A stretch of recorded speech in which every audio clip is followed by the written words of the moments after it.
Elizabeth Carter dropped her husband's saddle in the dirt, stepped over it, and put her bare hand on the latch of the killer's gate. 200 people screamed at her to stop. The stallion behind that gate had broken 3 men and buried one of them. She did not look at the crowd. She did not look at the rich man running toward her with his hat in his fist. She slid the bolt, and the sound of it cracked across Silver Creek like a rifle shot. If this story moves you, please subscribe to the channel and stay with me until the very last minute, because the ending is not what you think. And leave a comment telling me the city you are watching from, so I can see how far this story has traveled tonight. Now let us go back to the beginning.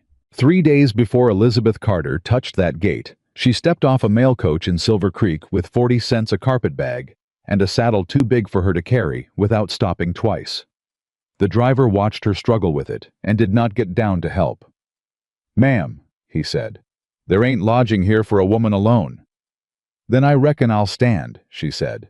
"Suit yourself." She set the saddle on the boardwalk and sat on it because there was nowhere else, and because her legs had been folded under her for 11 hours and had gone dead somewhere past Laramie.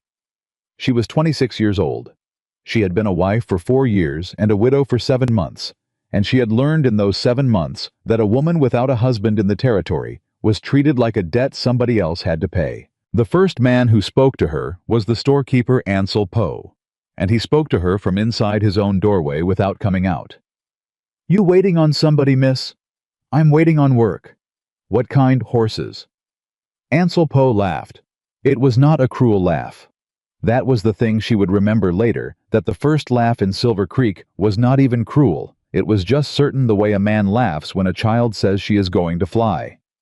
"Horses," he repeated. "Yes, sir." "Doing what exactly?" "Feeding. We got boys for feeding." "Training." He stopped laughing then. He looked at her the way you look at a woman who might be sick in the head, and he said more gently, "Miss, you go on down to the widow Hargrove's. She takes in sewing. She'll find you a corner." "I don't sew." "Everybody sews." "I don't," Elizabeth said. "I never learned. My father put me on a horse before I could hold a needle, and I never got around to going back for it." Ansel Poe shook his head and went inside, and that was how Silver Creek County met Elizabeth Carter. By noon 4 men had told her there was no work.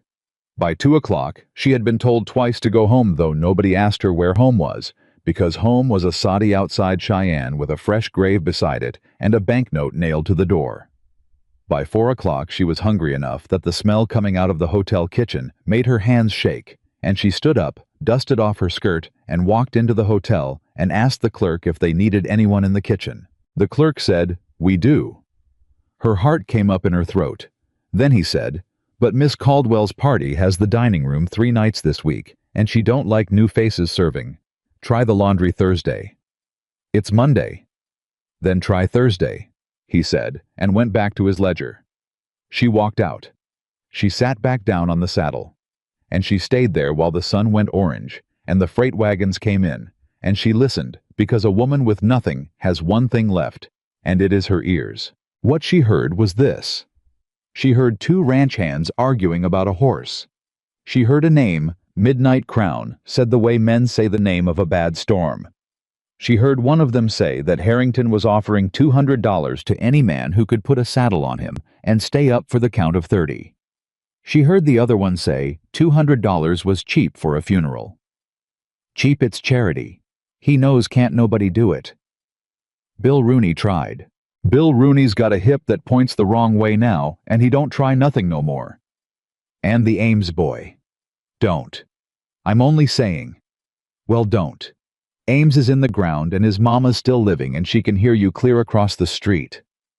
Elizabeth sat very still. $200. $200 was the note on the soddy, and a stove and a winter.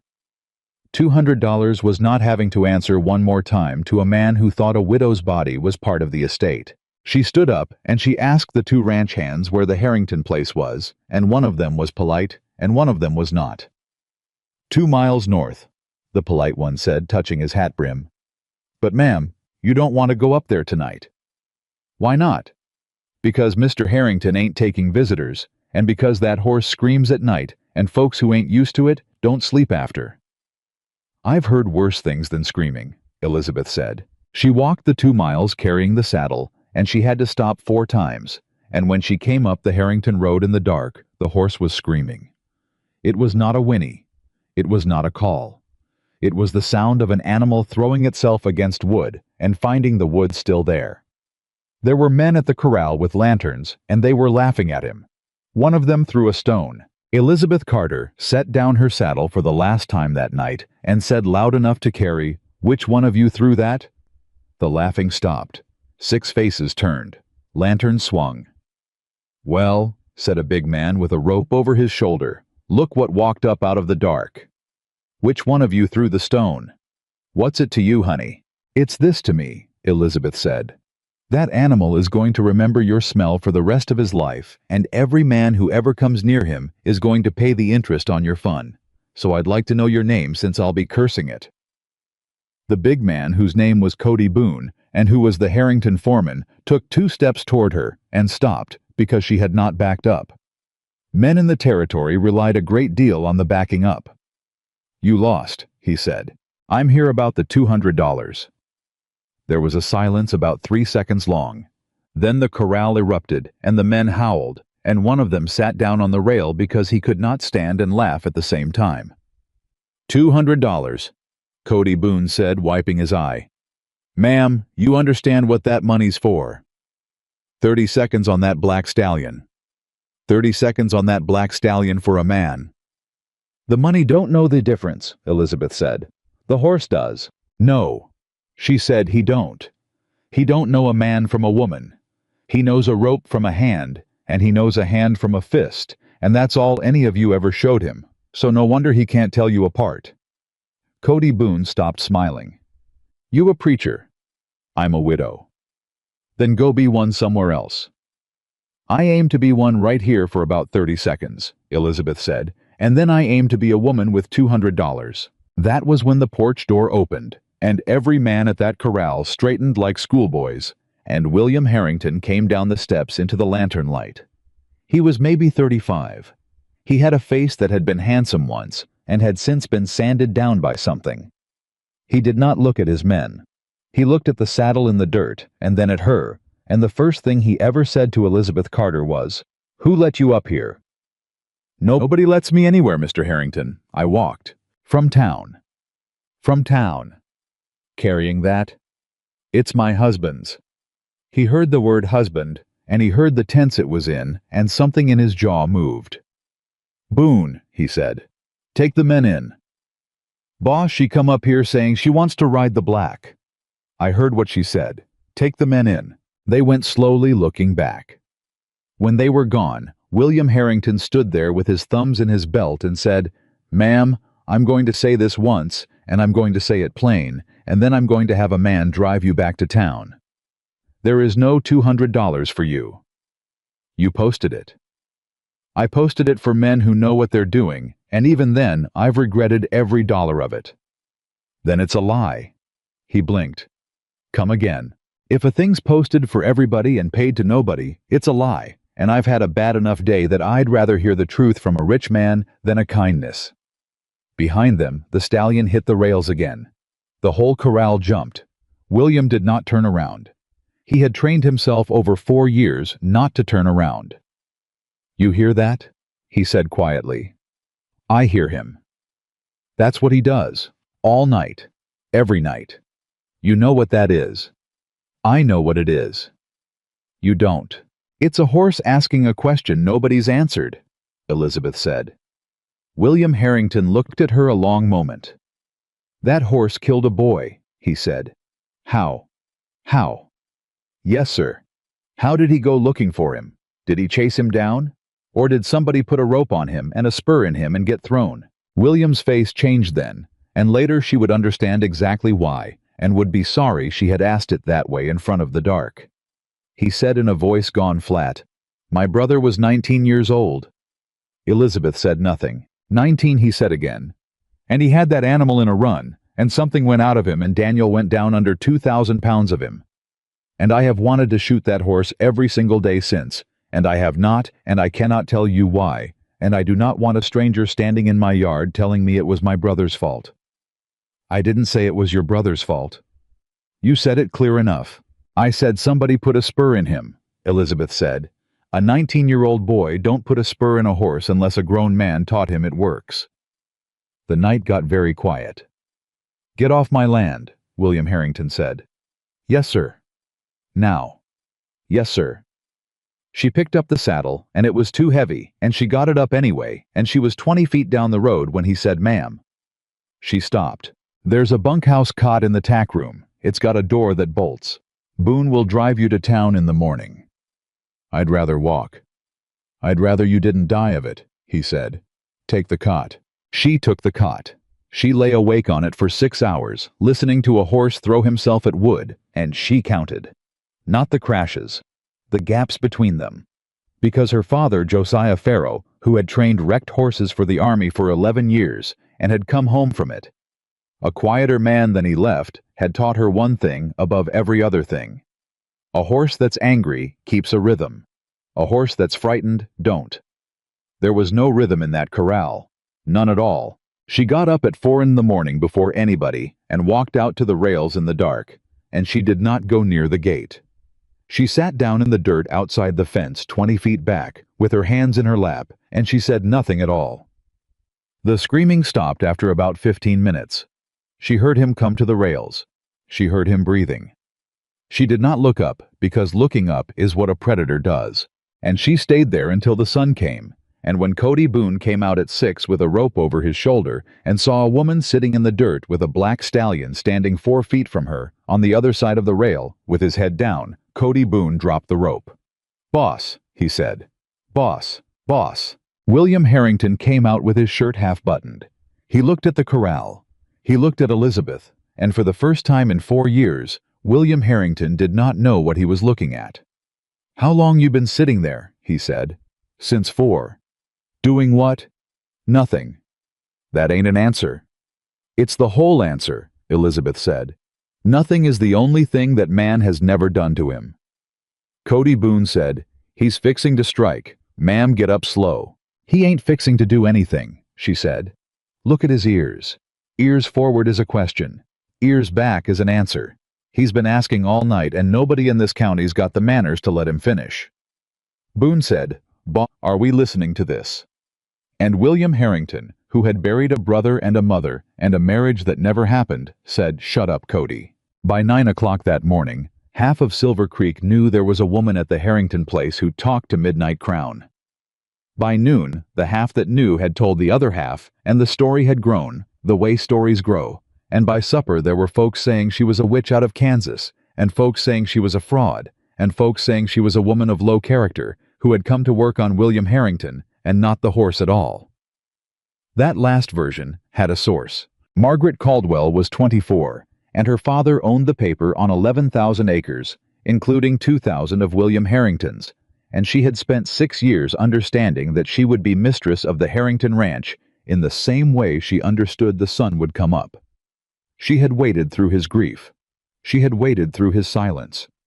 She had told her father patiently that men like William were slow, and that slow was fine. She came out to the ranch Wednesday afternoon in a buggy with a parasol, and she found Elizabeth Carter carrying a water bucket in a dress that had been washed so many times the color had given up. "You," Margaret said. Elizabeth set down the bucket. "Ma'am." "What is your name?" "Elizabeth Carter." "Mrs. or Miss?" "Mrs." Margaret's eyes went very deliberately to Elizabeth's bare left hand. "I sold it," Elizabeth said. "I beg your pardon. The ring, in Cheyenne. It bought a headstone and a coach ticket. I'd sell it again." Margaret Caldwell did not blush because Margaret Caldwell had never blushed in her life. She simply adjusted the parasol and said pleasantly, "You should know that Mr. Harrington is a generous man, and people take advantage of him. It has happened before." "Has it?" "A woman came through 2 years ago claiming she could cure his cattle of blackleg. She stayed 6 weeks." "And did she cure them?" "She did not." "Then I reckon he'll know the difference this time," Elizabeth said, and picked up the bucket. "Since I ain't asked him for a thing but 30 seconds and $200. She had made an enemy, and she knew it, and she carried the bucket anyway, because there was a horse who had not eaten out of a hand in 4 years, and she intended to change that before Sunday. She did not change it before Sunday. She spent Thursday sitting in the dirt. She spent Friday sitting in the dirt. The hands started coming out to watch on their breaks, and the joke went around, and men would call over the rail, "Ma'am, you want a chair?" And "Ma'am, he say anything interesting yet?" And Cody Boone, to his credit, only laughed the first day. On Friday evening, William came out and stood by her, and after a while he crouched down beside her, which no man in that county would have believed if you told them. "You've been out here 11 hours, he said. 12. You eat, I'll eat. That ain't the same as you ate." Elizabeth smiled a little at the dirt. "You sound like my father." "What did your father do?" "He fixed horses the army broke," she said. 11 years. They'd send him the ones that couldn't be shot because they were worth too much and couldn't be used because they'd kill somebody. He'd take a year sometimes. The army hated him. They wanted 6 weeks. Did he ever fail? Twice. What happened in those times? He cried, Elizabeth said. Both times. Grown man. Sat on the step and cried, and my mother would go out and sit with him and not say anything, and I'd watch from the window and think that's what it costs. William was quiet. Then he said, "What does it cost you?" And Elizabeth Carter said, without any drama in her voice at all, "My husband was thrown by a 2-year-old filly in October. Not a bad horse, a young one. He'd been drinking, and he took her out anyway, and I told him not to, and he laughed at me, and he was dead before I got to him." She paused. "So don't ask me if I know what that animal can do, Mr. Harrington. I know exactly what he can do. I buried what he can do." William Harrington looked at the side of her face for a long time. "Then why in God's name are you sitting here?" "Because everybody who came to that funeral told me the same thing," she said. "They said that's what comes of a woman marrying a wild man and thinking she can gentle him. Every one of them. Like Tom was a horse, and I was a fool girl who thought love was a bridle." Her hands closed in her lap. They were half right. You can't gentle a wild thing by loving it. You gentle it by being there tomorrow and the day after and the day after that when it don't want you and don't thank you and don't even look up. That's all it is. It ain't magic. It's just showing up longer than the animal can stay afraid. The stallion, who had been standing 30 feet off, came 6 steps closer and stopped. Neither of them moved. "He does that when you talk," William said quietly. "He does that when anybody talks soft. There's nobody on this place who talks soft." "I don't talk soft." "No, sir," Elizabeth said. "You don't." On Saturday, the trouble started. It started because Margaret Caldwell's father, Horace Caldwell, came out to see the horse for himself, and Horace Caldwell was a man who believed a problem you could not sell should be shot. He stood at the rail with 2 of his own men, and he said loud, "William, I'll be honest with you. Every day that animal stands, there is a day you look like a man who can't manage his own stock. He's not stock. He's a liability with hooves. And now there's a woman out here putting on a show for your hands and people are talking. Let them talk." "They're talking about you," Horace said. "There's a difference." Elizabeth was 30 feet away, and she heard all of it, and she kept her eyes on the dirt. Then Horace Caldwell said the thing that changed the week. "Tell you what, Sunday next at the county gather, you put that woman up on him in front of everybody. If she rides him, I'll never say another word about it, and I'll pay the 200 myself. If she don't, that horse gets put down by sundown, and we all stop pretending." William said, "No." And Elizabeth Carter stood up out of the dirt and said, "Yes." Every head turned. "Elizabeth," William said. "How long do I get?" she asked Horace Caldwell. 9 days. 14. 9. 12. And I want it written down, that if I ride him, he ain't yours to talk about ever again." Horace Caldwell laughed, delighted the way rich men laugh when the entertainment turns out better than expected. 12 days. Written and witnessed. You've got sand, ma'am, I'll give you that. "I've got a horse," Elizabeth said. "That's different." That night, William Harrington came into the tack room without knocking, and then apologized for not knocking, and then stood in the doorway with his hat in his hands. "You just bet that animal's life on 12 days. "He was already bet," she said. "I just got to hold the cards for a minute." You don't understand what you did. Caldwell holds paper on me. If you fail, it ain't just the horse. He'll have a story about my judgment to take to every bank between here and Denver. Then I won't fail. That is not an answer, that is a hope. Elizabeth stood up off the cot. Mr. Harrington, do you want him to live? What? Do you want that horse to live? Not do you think he should? Not what would folks say? Do you want it? Because in 12 days, I am going to need one man on this place who wants it. And if it ain't you, I'd like to know now so I can quit expecting it. He stood there a long moment. Ma'am, I have hated that horse for 4 years. That ain't what I asked. I know it ain't. His voice cracked and he hated it, and he pushed on. Some nights I go out there with a rifle. I've done it maybe 9-10 times. I stand at the rail, and I put the sight on him, and I wait to want to do it, and I never want to, and I go back in the house, and I lie in my bed, and I think what kind of a man can't do the one thing he owes his own brother. Maybe you don't owe him that. You don't know what I owe him. No, sir, Elizabeth said. But I know a man don't stand at a rail 9 times unless he's hoping something will stop him. William Harrington left without another word. He was at the corral at 4 the next morning.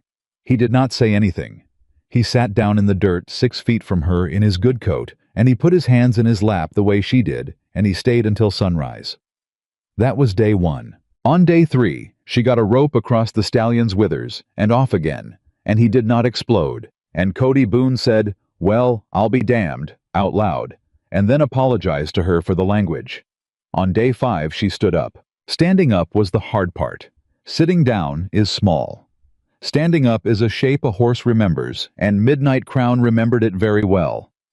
He went across the corral in 3 strides and hit the far rail and came around with his eyes white, and she did not move, and William was over the fence before he knew he had done it. "Get out of there." "Don't you come in here," Elizabeth said, calm as milk. "He's coming. He's leaving. There's a difference, and you're about to teach him he was right." She did not raise her voice. "Go back over that rail, William." It was the first time she had used his name. He went back over the rail. The horse stopped 10 feet from her, shaking all over. "Good," Elizabeth said to him. "Good. See, nobody came. Word got around that a woman had told William Harrington to get out of his own corral, and he'd done it, and that story did more damage in town than anything Margaret Caldwell could have invented, though she invented plenty anyway. By day 7, there was a version circulating in the church sewing circle in which Elizabeth Carter had come to Silver Creek specifically to find a widower with land. And by day 8, there was a version in the saloon involving her husband's death that was ugly enough that Cody Boone broke a man's nose over it and got fined $4 he did not have. He told Elizabeth about the fine. He did not tell her what the man had said. "You didn't have to do that," she said. "No, ma'am." "Why did you—" Cody Boone looked at his boots. He was 38 years old, and he had thrown a stone at that horse 2 weeks ago, and he had not slept easy about it since. "Because I've been working horses 19 years, he said, "and I watched you sit in the dirt for 6 days, and it come to me that I don't know a damn thing. And a man don't like finding that out, ma'am, and he likes it even less when he hears somebody say a filthy thing about the person who showed him." He put his hat back on. "I'd be obliged if you'd let me carry the water buckets from here out." On day 10, Elizabeth Carter put her husband's saddle on Midnight Crown's back for the first time. She did it at 4 in the morning with nobody watching but William, and it took 40 minutes, and the horse trembled the entire time and did not move a foot. And when she took it off again, she walked to the rail and put her forehead against the wood and cried for about 90 seconds hard, the way people cry when they have been holding something for 7 months. William Harrington did not touch her.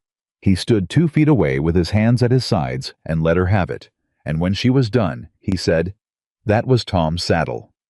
"Yes." "You've had it on your back since Cheyenne." "Yes." "Ma'am, why?" Elizabeth wiped her face with her wrist. "Because he loved me," she said, "and he was a fool, and both of those are true, and I couldn't figure out how to keep the first one without carrying the second one." She looked at the saddle in the dirt. "And I think I just did." On day 11, Margaret Caldwell came back. She came at an hour when she knew William was in town. She came alone, which she never did, and she stood at the corral rail in a green traveling dress and watched Elizabeth work, and she waited until Elizabeth came over to the fence. "You're going to do it," Margaret said. "I aim to. I want to be very clear with you, Mrs. Carter, because I think you're an intelligent woman, and I dislike wasting words. My father will pay you $300 to be on the coach tomorrow morning." Elizabeth said nothing. "That's 100 more than you'd win, and you don't have to break your neck for it." "And the horse?" "The horse is not your concern. He'd be shot Sunday." "He'd be shot Sunday either way," Margaret said. "Do you understand that? Even if you ride him.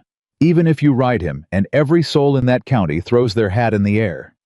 He will be shot within the year because he is worth more dead to certain people than alive, and you cannot sit in the dirt long enough to change what men do with paper and ink." Elizabeth put both hands on the top rail. "Miss Caldwell," she said, "can I ask you something plain?" "You may." "Do you love him?" Margaret's parasol went very still. "That is not a question you have any right to." "It ain't a trap. I'm asking honest. Because if you love him, then you and me got the same trouble, which is a man who's been standing at a rail with a rifle for 4 years, and I'd sooner have you helping." "How dare you?" "And if you don't love him," Elizabeth went on, "if what you love is the house and the land and the name and being the woman who finally fixed him, then you ought to know something. He ain't broke the way you think. He's the same as that horse. Everybody's been putting a rope on him for 4 years and calling it comfort, and not one person has just sat down and shut up and waited." Margaret Caldwell's face did something then that Elizabeth would think about for years afterward. It was not rage. It was for about half a second the face of a young woman who had been told exactly one true thing in her whole life and had no place to put it. Then it closed. $300, she said. "The coach leaves at 7. "No, ma'am." "Then I hope you understand what you've chosen." "I do." Margaret walked back to her buggy. She stopped once without turning around and said, "He was going to marry me, you know. Before." "Before what?" "Before he decided grief was a place to live," Margaret said, and got into the buggy and drove away. The morning of the 12th day, Silver Creek County emptied itself onto the Harrington Road. They came in wagons, and they came on foot, and they came in Sunday clothes because it was Sunday, and they came for the reason people always come, which is that a thing was going to happen to somebody else, and they wanted to be able to say they saw it. Ansel Poe closed the store. The hotel clerk closed the desk. There were children on the fence rails, and men laying bets in the open, and the odds against her were not even a joke anymore. They were arithmetic. Elizabeth Carter came out of the tack room at 20 minutes past 9. She had washed her dress the night before, and it had not dried right. Her hair was pinned back the way her mother had taught her. She carried the saddle in both arms, and it was too heavy, and the crowd started laughing before she had gone 10 steps, and Cody Boone came off the fence to take it from her, and she said, "No, thank you, Cody, not this one." Horace Caldwell called out, "Mrs. Carter, 12 days, ma'am. Nobody's forgotten." "No, sir." "There's a doctor here. I made sure of it." That was kind. Somebody in the crowd yelled, "Go home and sew something," and got a laugh so big it rolled all the way to the barn. A woman near the front, Mrs. Ames, whose boy had been buried by that horse, said nothing at all. She had come, and she stood there with her hands folded, and she had not made up her mind about anything. William Harrington pushed through the crowd with his hat crushed in his fist. "Elizabeth." "Morning." "Don't do this. I'll pay the note myself. I'll sell the north section. I'll sell the whole damn place. We'll take him out of the territory tonight. I've got a cousin in Oregon." "William." "There is another way, I am telling you. There is another way. You do not have to get on that horse in front of these people." She stopped walking and looked at him, and for a moment the 200 people on that fence might as well have been in another county. "They laughed at you too," she said quietly. "Didn't they? 4 years ago, when you couldn't do it." His mouth opened. "That's why you posted the money," Elizabeth said.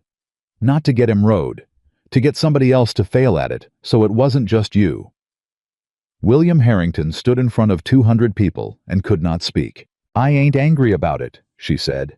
"I'd have done the same, but I'm going to go in there now, and I need you to do one thing for me. Anything. Don't come over that rail. no matter what it looks like. If you come over that rail, he'll believe every single thing this county ever taught him about men, and I'll have wasted 12 days. And if he hurts you, then you'll have to live with it, Elizabeth said, the same as I do. She walked to the gate. The laughing was still going. Horace Caldwell was smiling. Margaret Caldwell was watching from a buggy at the back, with her hands in her lap and her face perfectly still. A boy on the rail was chanting something. 200 people were making noise, and every single one of them expected to see a woman thrown into the dirt inside of 10 seconds, and some of them were ashamed of wanting it, and most of them were not. Elizabeth Carter dropped her husband's saddle in the dirt. She stepped over it. She put her bare hand on the latch, and behind that gate, the horse that had broken 3 men and buried one of them came to the center of the corral and stood and lowered his head and waited for her. The bolt went back with a sound like a rifle shot, and Silver Creek County stopped laughing. The gate swung in, and Elizabeth Carter walked through it, and behind her, the bolt hung loose on its chain, and nobody moved to close it. 200 people made no sound at all. Midnight Crown stood in the center of that corral, with his head down and his ears forward, and he did not charge her, and he did not wheel. And a man on the fence rail said out loud, in the voice of somebody watching a church burn, "Well, I'll be." "Quiet," Cody Boone said. "I only said." "I know what you said. Quiet." Elizabeth walked 12 steps and stopped. She did not put out her hand. She stood there with her arms down and her fingers open, and she waited, and the waiting went on long enough that the crowd started to shift and creak on the rails. Horace Caldwell called out, "Are we watching or are we praying?" "Because I brought a watch, ma'am, not a hymnal." "You'll want the watch presently, Mr. Caldwell," Elizabeth said without turning around. Somebody laughed. It was a nervous laugh, and it died fast. The horse took one step toward her, then another. Then he came the rest of the way in a walk, and he put his nose against her shoulder, and 200 people heard a woman say, "Morning." Mrs. Ames, at the front of the fence with her hands folded, made a small sound and put her fingers over her mouth. "Cody," Elizabeth said, "bring me my saddle. Slow. Don't look at him." Cody Boone went and got the saddle out of the dirt where she had dropped it, and he carried it into that corral, with his eyes on the ground, like a man carrying a coffin, and he set it down where she told him, and backed off. And he later said it was the longest 30 feet he ever walked in his life. "Now go on out," she said. "Ma'am." "Go on out, Cody." He went out. He shut the gate behind him.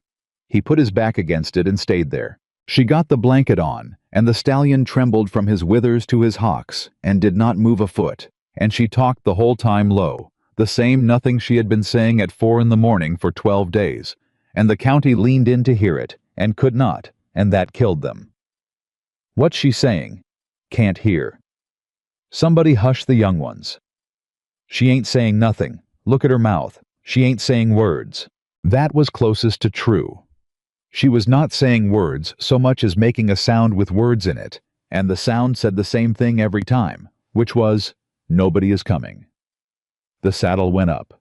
It went up wrong the first time, because her arms were shaking, and she had to set it back down and start over, and the crowd noise came back up in a swell, and a man near the gate hollered, "Need a hand, honey," and got his laugh. Midnight Crown's head came up. His ears went flat.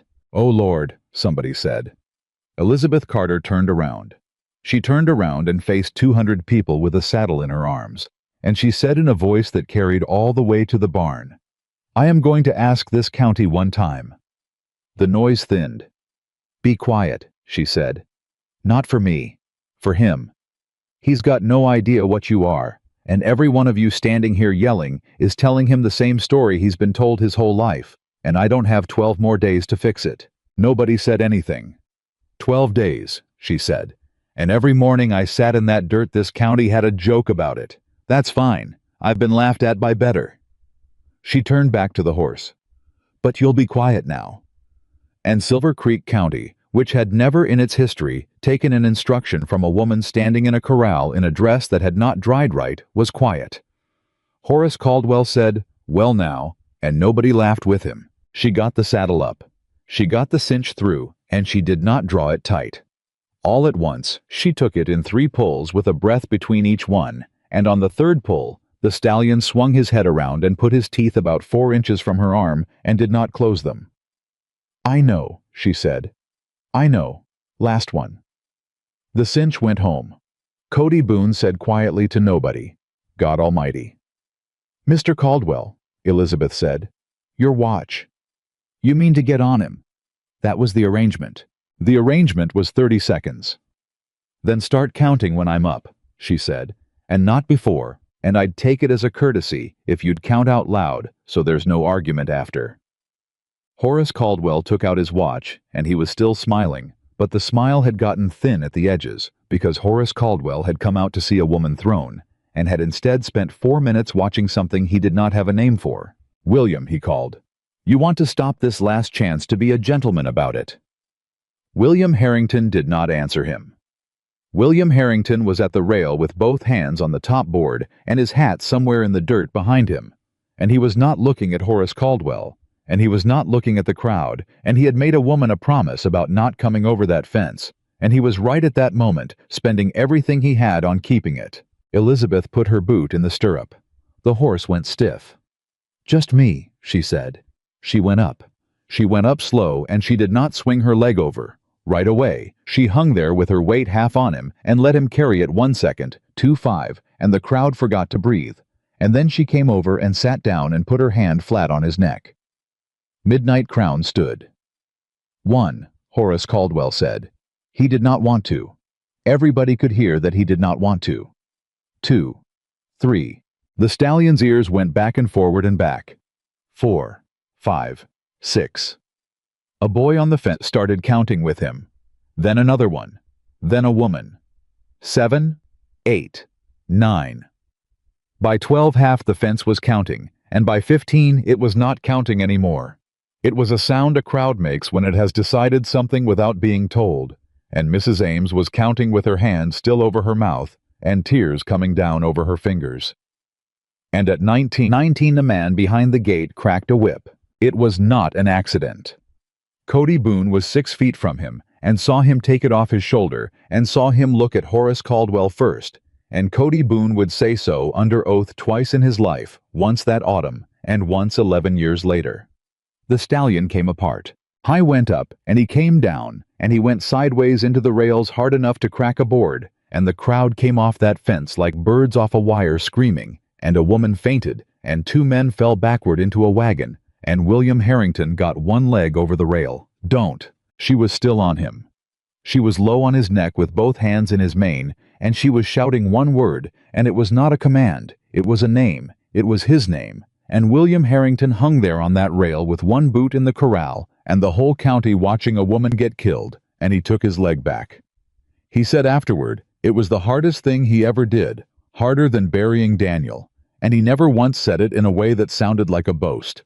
Midnight Crown went around that corral twice at a dead run with a woman on his back who was not pulling on him. Not pulling. That was the thing the men talked about in the saloon for the next 2 years, some of them getting it wrong on purpose. She never pulled. She never sawed at his head, and she never grabbed leather, and she never touched him with a heel.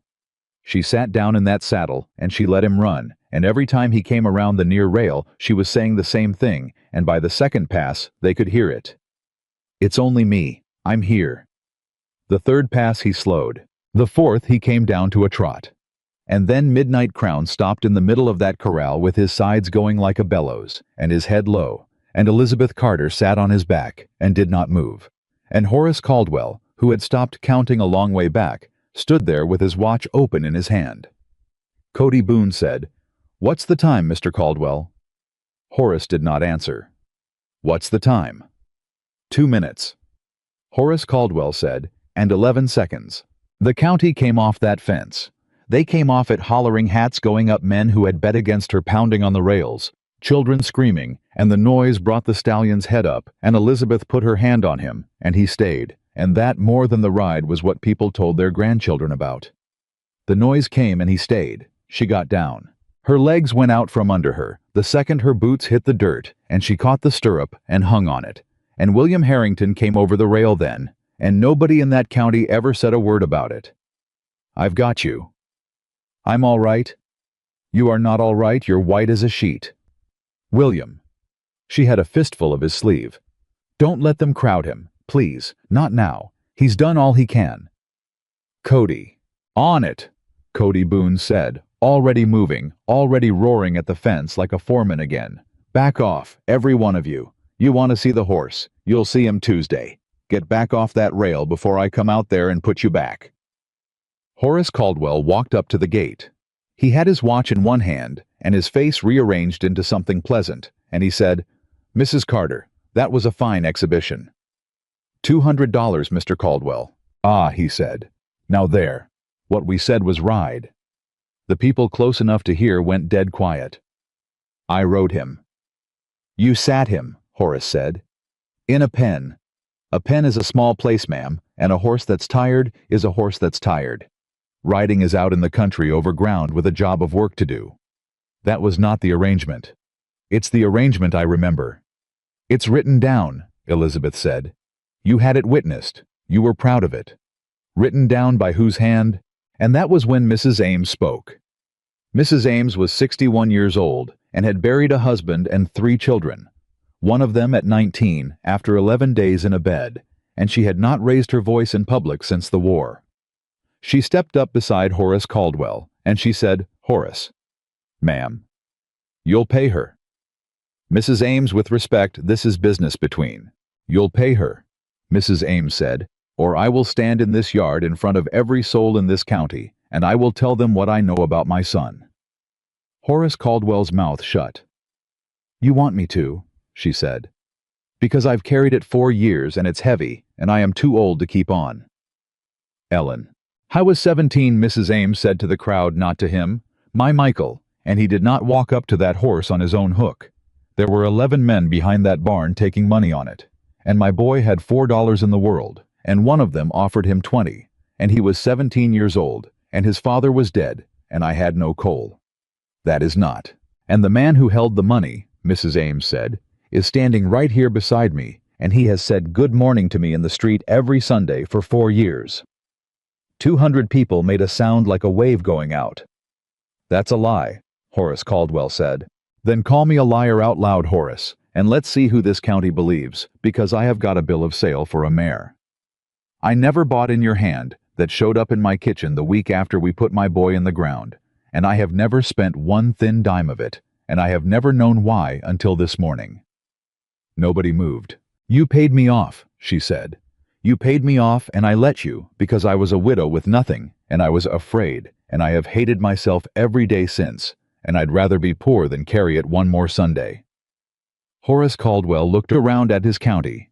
Then he opened his coat, and he counted out $200 in the dirt at Elizabeth Carter's feet, and he said, There, now everybody's had their show. Pick it up, Elizabeth said. I beg your pardon. You dropped it. Pick it up and hand it to me, or leave it there, and I'll never touch it. But I will tell this county from now till Christmas that Horace Caldwell throws money in the dirt for a woman to kneel in. For one long second, and it went either way. Then Horace Caldwell bent down in his good coat in front of 200 people and picked up the money and put it in her hand. Thank you, Elizabeth said. You have made an error today, ma'am. Likely I've made several. You'll know which one, he said, and walked to his buggy, and his daughter was already in it, and Margaret Caldwell was not looking at her father at all. She was looking at Elizabeth, and there was nothing on her face, and that emptiness would have frightened a smarter woman than Elizabeth was that morning. It took 2 hours for the county to leave. Ansel Poe came and shook her hand and said he had been a fool, and that she had credit at the store any amount any time, and Elizabeth said she would take a sack of oats and pay cash, and he looked hurt, and she said, Mr. Poe, I've been poor a long while. A debt's just a rope with better manners. 11 men apologized to her. 4 could not look at her. 1 took his hat off and did not put it back on the whole time he spoke, and it was the polite ranch hand from the first night, and he said, Ma'am, I'm the one told you not to come up here. You were being kind. I was being sure, he said. There's a difference, and I didn't know it till today. The one who cracked the whip was gone before anybody thought to look for him. That evening, William Harrington found her in the tack room, sitting on the cot, with the $200 still in her fist. She had not counted it. She had not put it down. You going to hold that all night? I might. He leaned in the doorway. Cody wants to know if you'll come to supper at the house. Cody wants to know. Cody is a coward, William said, and I'm asking. She looked up at him. William, if I come to your table, this county will have me married to you inside of a week and buried by Michaelmas. They're already saying it. I know they are. Since day 4. I know, she said. So the way I see it, William said, we could either eat or we could go hungry for the same price. She laughed. It came out of her hard and surprised, and she put her hand over her face, and then she was not laughing, and William Harrington stood in that doorway and let her have it for the second time in 3 days without touching her. I keep waiting to feel it, she said when she could. Feel what? Glad. She wiped her face. Everybody out there was so glad, and I got down off that horse and I thought Tom would have loved this. Tom would have been drunk before dark telling it wrong to strangers. And I can't have that, so I don't know where to put the glad. Put it down, William said. It'll keep. They ate at his table. Cody Boone said grace and got it wrong in 2 places. Nobody mentioned Horace Caldwell. Afterward on the porch, William said, I want you to stay. I've got a note on a soddy outside Cheyenne. I'll pay it. You will not. Then I'll advance it against wages, he said. Because I mean to put you on wages, and I've been trying to say it since the soup and making a hash of it. $40 a month, the tack room's yours, till we build you something better, and you run the horses. All of them. Cody said it before I did if it makes it easier. He did not. He said, and I'm quoting the man boss, either she works here or I do, and I got 19 years of being wrong to catch up on. Elizabeth sat with that a while. 40 a month is more than you pay Cody. Cody says that too. He says it's about right. William. Say yes, he said. Please. I've spent 4 years running this place like a man keeping a grave tidy. I'd like to run it like a ranch. Yes, Elizabeth said. Word got to town by Tuesday and to Cheyenne by the following week, and what came back was not what anybody expected. It was horses. A man drove 11 miles with a bay gelding that had not let a bridle near his ears in 2 years. A widow brought a mule that kicked. A freighter out of Rock Springs came with a mare who had been run into wire and had gone so sour she had put 2 men in the dirt, and he said he would have shot her, but his daughter cried, and Elizabeth Carter took the lead rope and looked at that mare's face and said, What's her name? Ain't got one worth saying. Then she's got one now, Elizabeth said, and by December that mare would carry a 9-year-old girl to school and back. Not all of them worked. That was the part Elizabeth insisted on saying out loud later when people wanted the story clean. Of the first 19 horses that came to the Harrington place that summer, 4 went home no better, and 1 went home worse, and 1 had to be put down in September with a leg. No patience on earth was going to mend, and Elizabeth walked out to the north fence and did not come back for 2 hours. But it was work, and it was money, and by the middle of August there were 11 horses in the pens that did not belong to William Harrington, and a list of 9 more waiting, and Cody Boone had hired 2 more hands to handle the feed. One of them was a man named Thomas Reed. He came up the road on foot with a hat he kept taking off, and he was maybe 26, and he had the look of a man who has recently learned exactly how much of the world he does not control. Sir, I heard you was hiring. Cody does the hiring, William said. He said to ask you on account of. On account of what? Thomas Reed's jaw worked. On account of I worked for the Caldwells till the 11th of the month, sir, and Mr. Boone reckoned you'd want to know that from me, and not from somebody else. William looked at him. Why'd they let you go? They didn't, sir. I quit. Nobody quits Horace Caldwell in August. No, sir, Thomas Reed said. Nobody does. There was a silence, and then Elizabeth, who had come up with a bucket and had been standing there long enough to hear the whole thing, said, You married Mr. Reed? Yes, ma'am. 2 years. Children? 1 coming. He said it the way men say it when it has stopped being good news and turned into arithmetic. October, the doctor says. Maybe late September. Is she well? Thomas Reed looked at the ground. "No, ma'am," he said. "She ain't." Elizabeth set the bucket down. "William," she said, "hire him." Elizabeth: "Hire him and pay him ahead." "That ain't how." "I know how it ain't," she said. "Hire him anyway.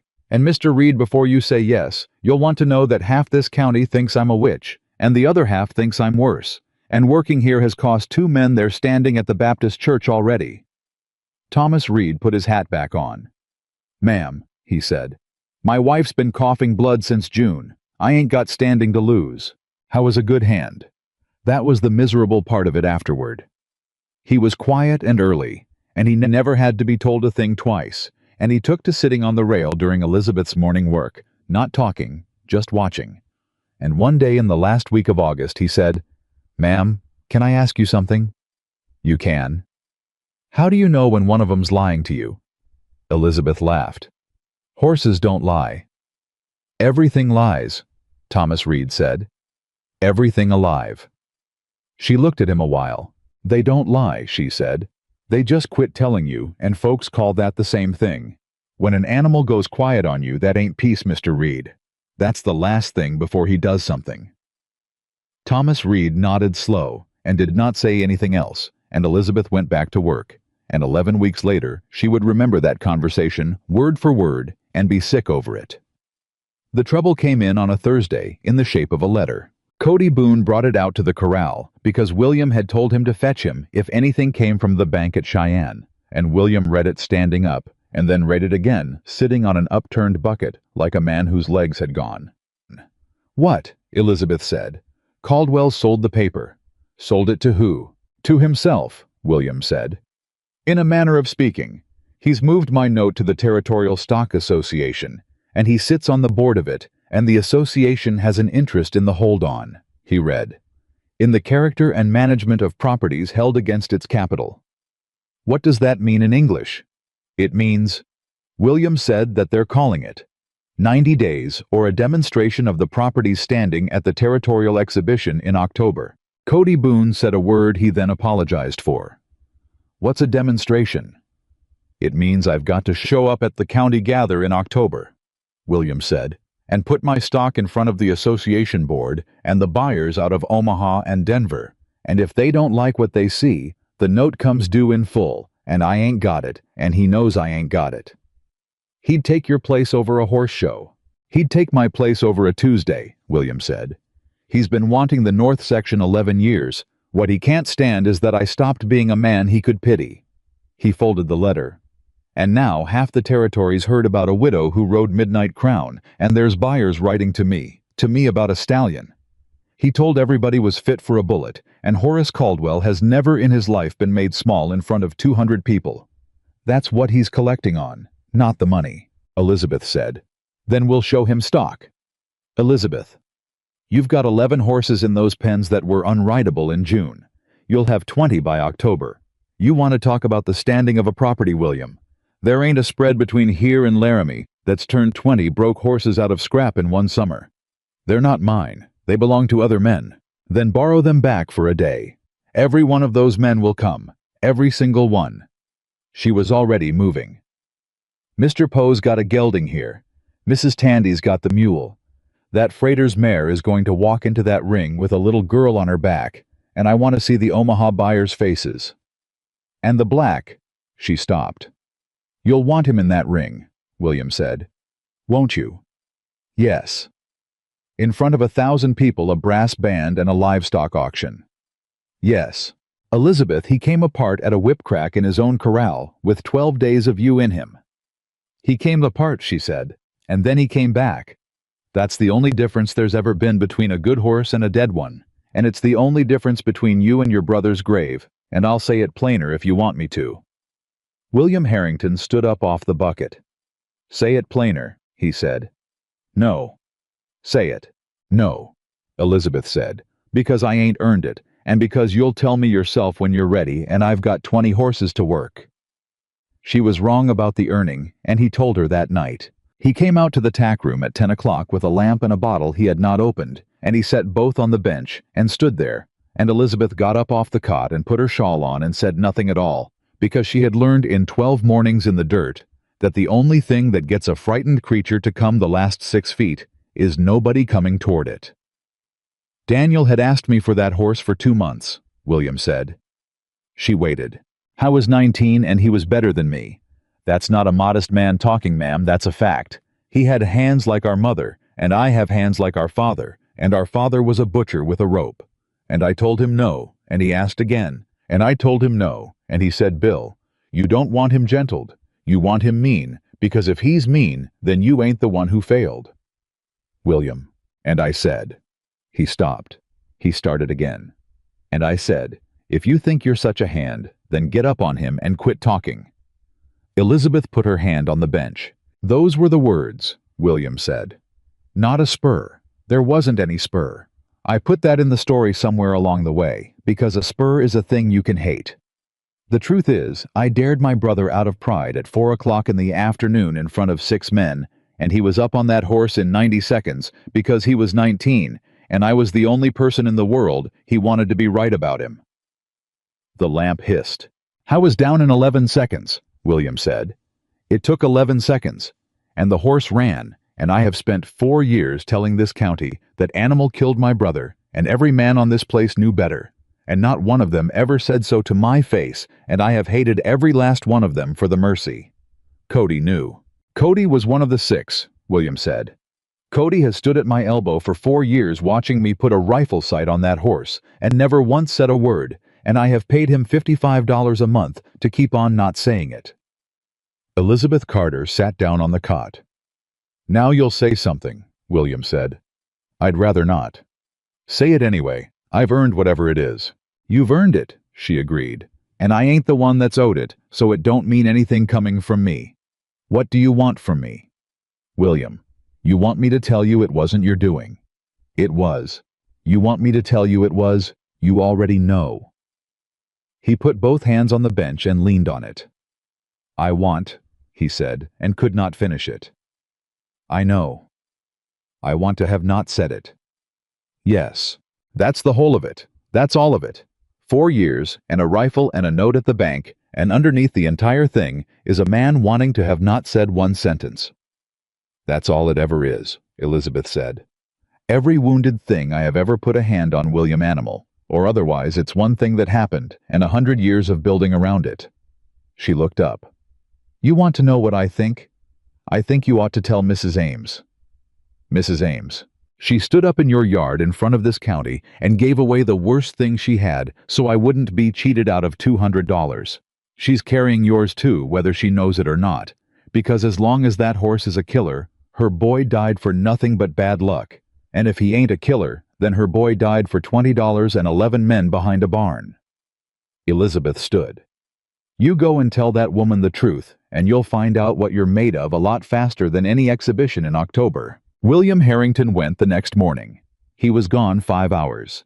When he came back, he did not talk about it for a week, and when he finally did, all he said was that she had made him coffee, and that she had let him say the whole thing without helping him, and that at the end of it, she had said, Well, Bill, we're the same then, aren't we? And neither of us can pay it back, so I suppose we had better spend it. Spend it on what? Elizabeth said. She's coming to the exhibition, William said. She's going to stand at that rail in front of the association and say her piece about my brother and her boy and Horace Caldwell in public in October. Elizabeth put down the bridle she was oiling. He'll try to stop her. He can't. She's got nothing left to take. William, Elizabeth said, everybody's got something left to take. That's the only thing I know about men like him. Margaret Caldwell came out to the Harrington place one more time before October. She came in at the end of September alone, again in a gray dress and no parasol, and she did not stop at the corral.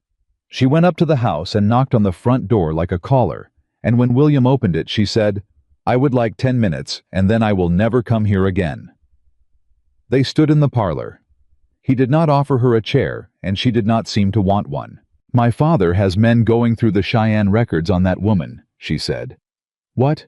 Her husband, the death, the note on the property, anything that can be made to sound like something. Margaret's hands were folded. There's a man in Cheyenne who will say for money that Thomas Carter was sober that morning. That's a lie. Of course it's a lie. It doesn't have to be true, William. It has to be printed. The Cheyenne paper the second week of October, 4 days before the exhibition. A widow with a convenient history who turned up in a rich man's yard and moved into his tack room. She let that sit. There will be a drawing. William Harrington sat down. Why are you telling me this? I have asked myself that all the way out here. Margaret. She asked me if I loved you, Margaret Caldwell said. In August, at the fence. Nobody has ever asked me that, do you understand? Not my father, not you, not in 6 years. She looked at the window.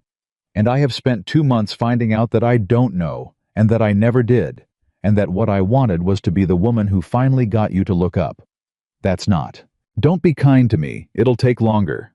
She smoothed her sleeve.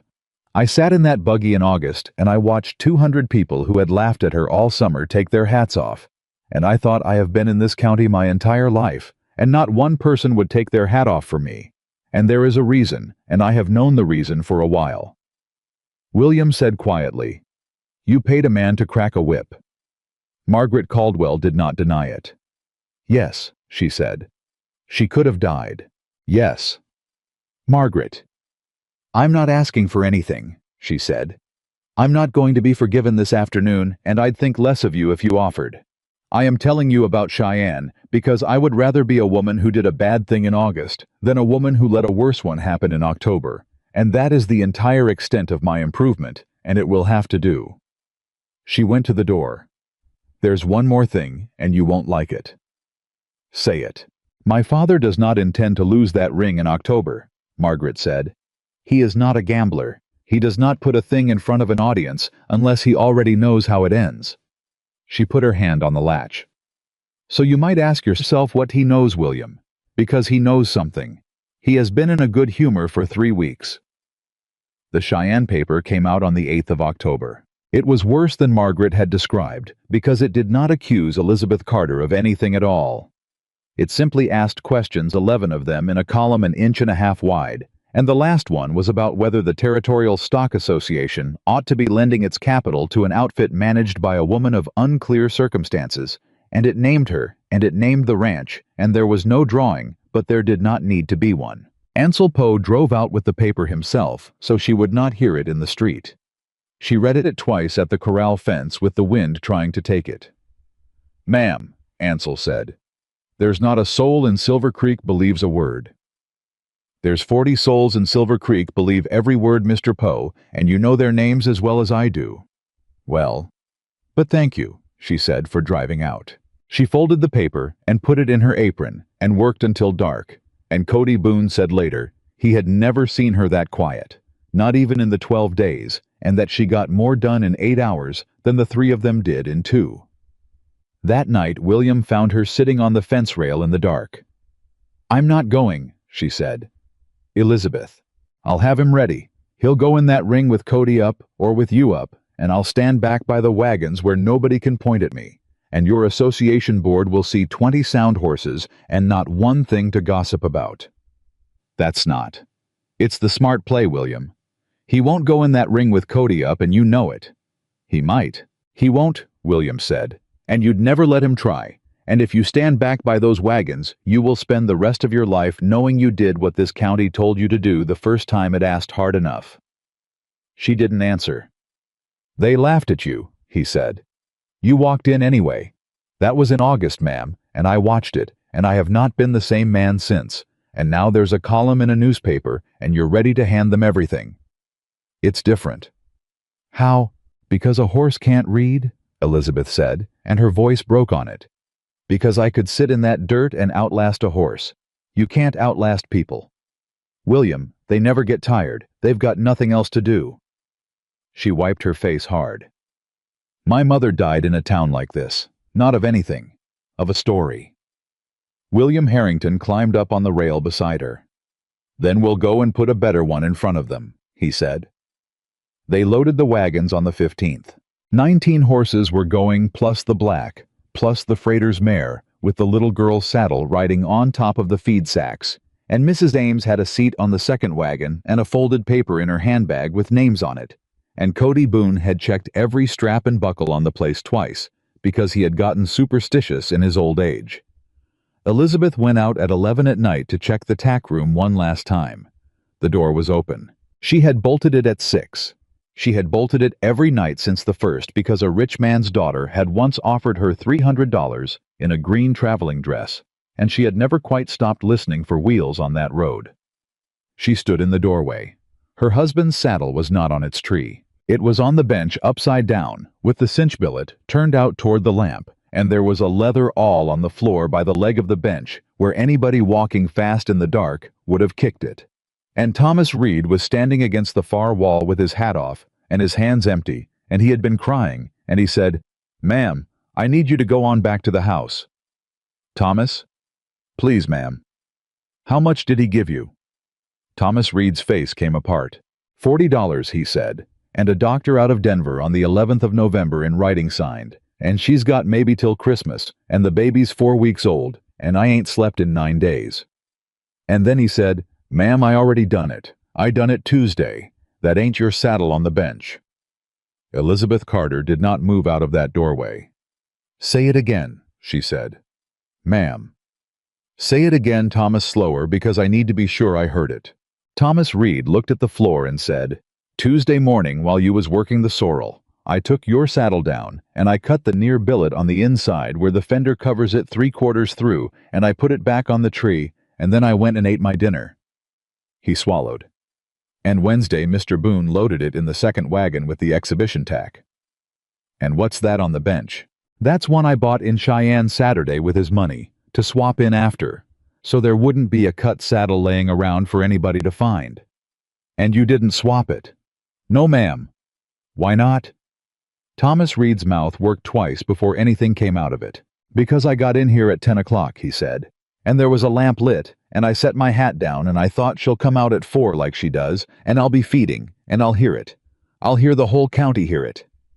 He wiped his face with the back of his wrist. "And I couldn't get my hands to do the last part. That's all. There ain't nothing better than that in it, ma'am. I ain't a good man that changed his mind. I'm a coward that run out of arm." Elizabeth came into the room and shut the door behind her. "Sit down." "Ma'am, you ought to go get Mr. Boone." "Sit down, Thomas." He sat on the bench next to the saddle he had bought with another man's money, and he put his hands on his knees like a boy in church. $40, she said. "Yes, ma'am." "And a doctor. The 11th of November, in writing."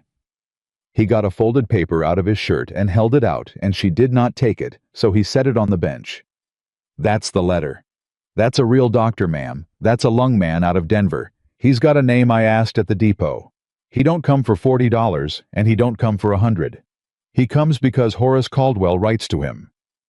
"Who handed you the money?" "Not him." "I know not him."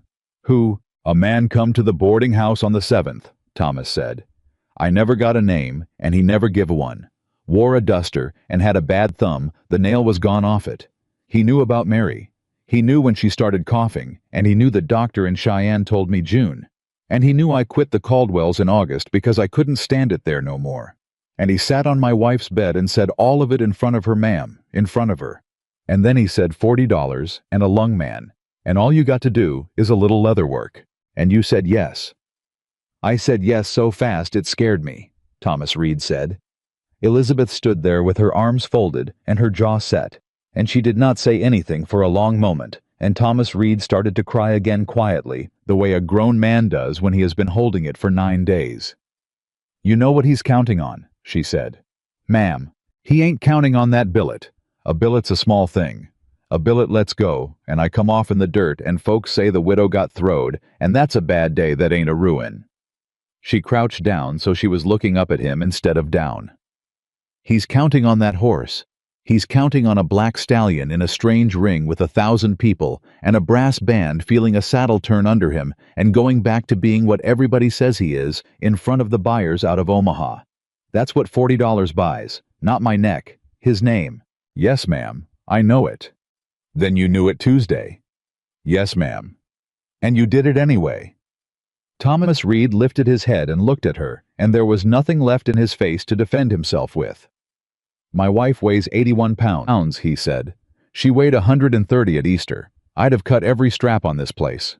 And Elizabeth Carter, who had every right in the territory to walk out that door and wake Cody Boone and have this man on the road inside of 10 minutes, said, "Good. Ma'am, that's the first honest thing anybody's said to me since August." She stood up. "Get the lamp." "What?" "Get the lamp and come with me. That saddle's in the second wagon under 12 sacks of feed, and I've got to be up at 4. Thomas Reed did not move. "You ain't going to send me off." "I'm going to do worse than that," Elizabeth said. "I'm going to keep you." They found it at midnight, 40 minutes of unloading in the dark, with Thomas holding the lamp and Elizabeth going through 11 saddles by hand.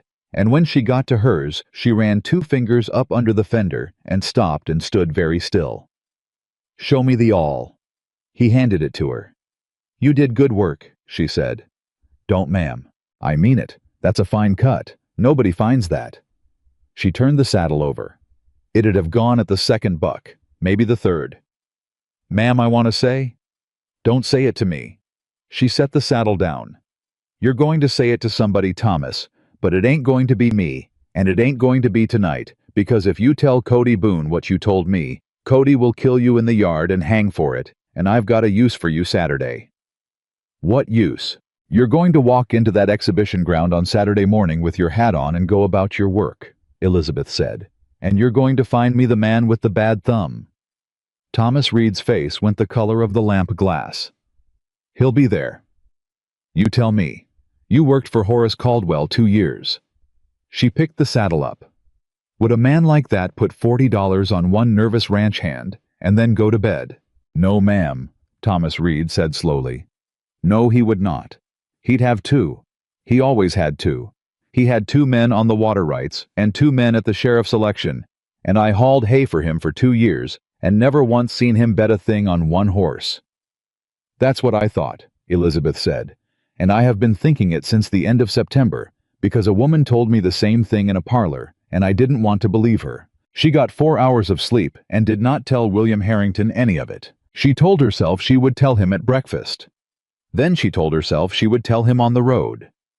Then they were on the road, and he was talking about the association board and the Omaha men, and whether the freighter's mare would spook at a band, and every time she got the first word up in her throat, she looked at him and thought about a man who had spent 4 years standing at a rail with a rifle, and had finally that summer put it down, and she could not do it. She told Cody Boone instead on the second morning at the water trough in 90 seconds flat.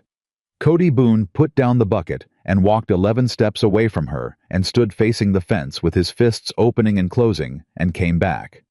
"Where is he?" "Feeding." "Ma'am, I am asking you where he is." "He's feeding Cody, and he's staying, and you're going to say good morning to him." "He cut your billet." "He did." "3/4 through." "He did. And you want me to say good morning?" "I want you to say good morning," Elizabeth said, "because there is a man out there in a duster with no nail on his thumb, and the only person on God's earth who has seen his face is Thomas Reed. And if you knock Thomas Reed's teeth out this morning, we will spend Saturday blind." Cody Boone stood there breathing hard. "You are the hardest woman I ever met," he said. "You know that folks think you're gentle. Folks think you're gentle because you sit in the dirt. Folks are wrong about a lot of things. Does the boss know?" "No." "Ma'am, he'd go to Horace Caldwell tonight," Elizabeth said, "and Horace Caldwell would smile at him, and there'd be nothing but a nervous hand's word against a man on the association board. And William would put his hands on him in public, and lose the note and the ranch, and probably 5 years of his life in Laramie. So no, he don't know. Not till it's over. And if it goes bad Saturday, then he'll find out at the same time as everybody else," she said, "and he will never forgive me, and I have already made my peace with that, and I would be obliged if you'd let me go be sick behind the wagon for a minute without watching." Saturday came in with a wind out of the north and 1,000 people on the exhibition ground by 8 o'clock in the morning. The Cheyenne column had done its work. Elizabeth felt it the second she walked past the stock pens, the way a room changes when you come into it. The little pause, and then the too loud talking. And there were women who turned to their husbands, and men who did not turn at all, and one woman in a good hat who said not quietly, "That's her," and her friend said, "Which?" and she said, "The one from the paper." Elizabeth Carter kept walking, and did not hear any of it, or wore her face like she didn't. Mrs. Ames caught her by the elbow at the entrance to the ring. "Don't you let them see it." "Ma'am." "I have been the talked-about woman in this county for 4 years," Mrs. Ames said, "and I will tell you the only thing that works. You keep your chin level. Not up. Level. Up looks like pride and they'll hang you for that. Level looks like you never heard a word." She let go. "Where's Bill?" "With the association men." "How's he holding?" "He's white as a sheet and telling jokes." "That's how his mother was," Mrs. Ames said. "Right up to the end." The association board sat on a raised platform at the north end of the ring. 6 men in town.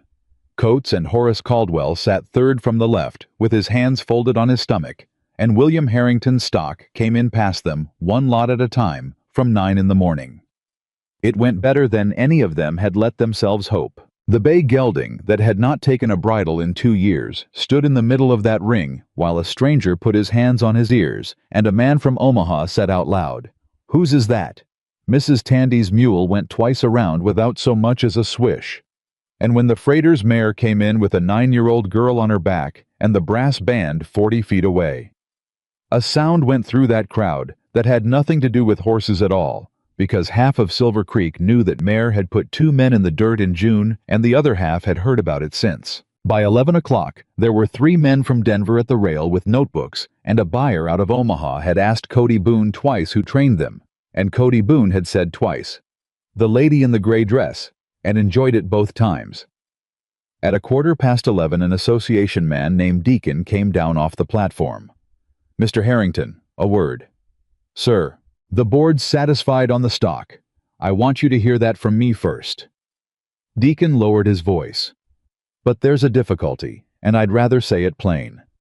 2 of the 6 have got the Cheyenne paper in their pocket. They've asked whether the woman ought to be in the ring at all." William said, "The woman is my trainer." "I know what she is." "Then what's the difficulty?" "The difficulty," Deacon said, "is that they intend to ask it out loud in front of 1,000 people when the black comes in. And Caldwell will let them. And whatever answer you give will be the thing this territory remembers about you, Mr. Harrington, so I'd get one ready." He walked off. Elizabeth had come up behind them in time to hear the last of it. "William."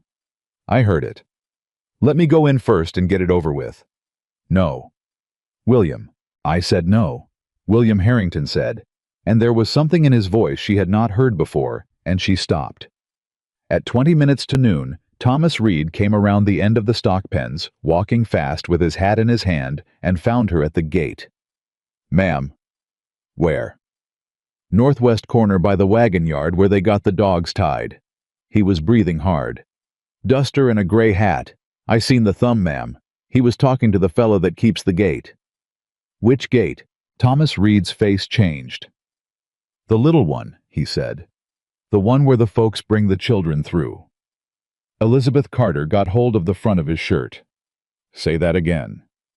"He's paid the gate man, ma'am. I don't know for what I only seen him hand over, and I only seen the 2 of them look at the ring, and I come straight here." "Cody." She was already moving. "Cody." Cody Boone came out of the pens at a dead run. "Northwest corner wagon yard duster and a gray hat and a bad thumb, and there's a man on the children's gate that's been paid this morning. Take Poe. Take the freighter. Do not swing on anybody. Cody, you get the sheriff's man and you stand on him." "What about you?" "They're calling the black in 4 minutes." "Ma'am, wait for us." "He won't go in that ring for anybody but me," Elizabeth said. "And if I don't come out of here today, there ain't a horse in that string that's worth $1 to anybody." And Horace Caldwell walks off with the north section, and Mrs. Ames goes home with her mouth shut. Go. She went to get her horse. He knew the way, he always knew. He had come up 800 yards of strange ground that morning, with a brass band playing, and had gone through it like a gentleman. And now he stood in that pen with his ears going, and his head high, and would not let Thomas Reed near his shoulder. "Give me the lead." "Ma'am, he's fixing to." "Give me the lead and go stand by that gate, and don't you leave it." She put her hand flat on the stallion's neck. "It's only me," she said. I know it's loud. I know it ain't home." She got the lead over. "You and me have walked into worse than a band." and Midnight Crown put his nose down against her shoulder in the middle of the noisiest ground in the territory. And a man on the rail who had come up from Laramie to see a horse fail said, "Would you look at that?" They called the lot at noon. She walked him in on foot, the way she had walked into that corral in August, and 1,000 people got quiet in pieces, section by section, the way 1,000 people do. And then the man on the association platform, second from the right, stood up with a folded newspaper in his hand. "Mr. Harrington?" "Sir?" "Before we proceed, the board has a question regarding the person exhibiting this animal, and given what's been published, we'd be neglecting our duty not to put it." "Then put it," William said. "Very well. Sir, can you tell this board the exact nature of your arrangement with Mrs. Carter?" 1,000 people leaned in, and William Harrington stepped up onto the bottom rail so his voice would carry, and took his hat off and said, "She's my trainer. She draws $40 a month, and if any man here wants the rest of it, I'll give him the rest of it." "That is not. 4 years ago," William Harrington said, "I told this county that horse killed my brother." The ring went absolutely silent. "That's a lie. I've told it every day since, and I'd have told it today if a woman hadn't sat in my dirt for 12 mornings. My brother Daniel asked me for that horse for 2 months, and I called him a talker in front of 6 men and dared him up on him, and he was dead in 11 seconds, and I have hated a horse for 4 years, so I wouldn't have to hate the man that said it." He put his hat back on. "So you ask about my arrangement with Mrs. Carter, sir. My arrangement is that she's the only person in the territory who ever told me the truth for free. Now if the board wants to see the animal's standing right there." Nobody on that platform said one word. Mrs. Ames at the rail put both hands over her face.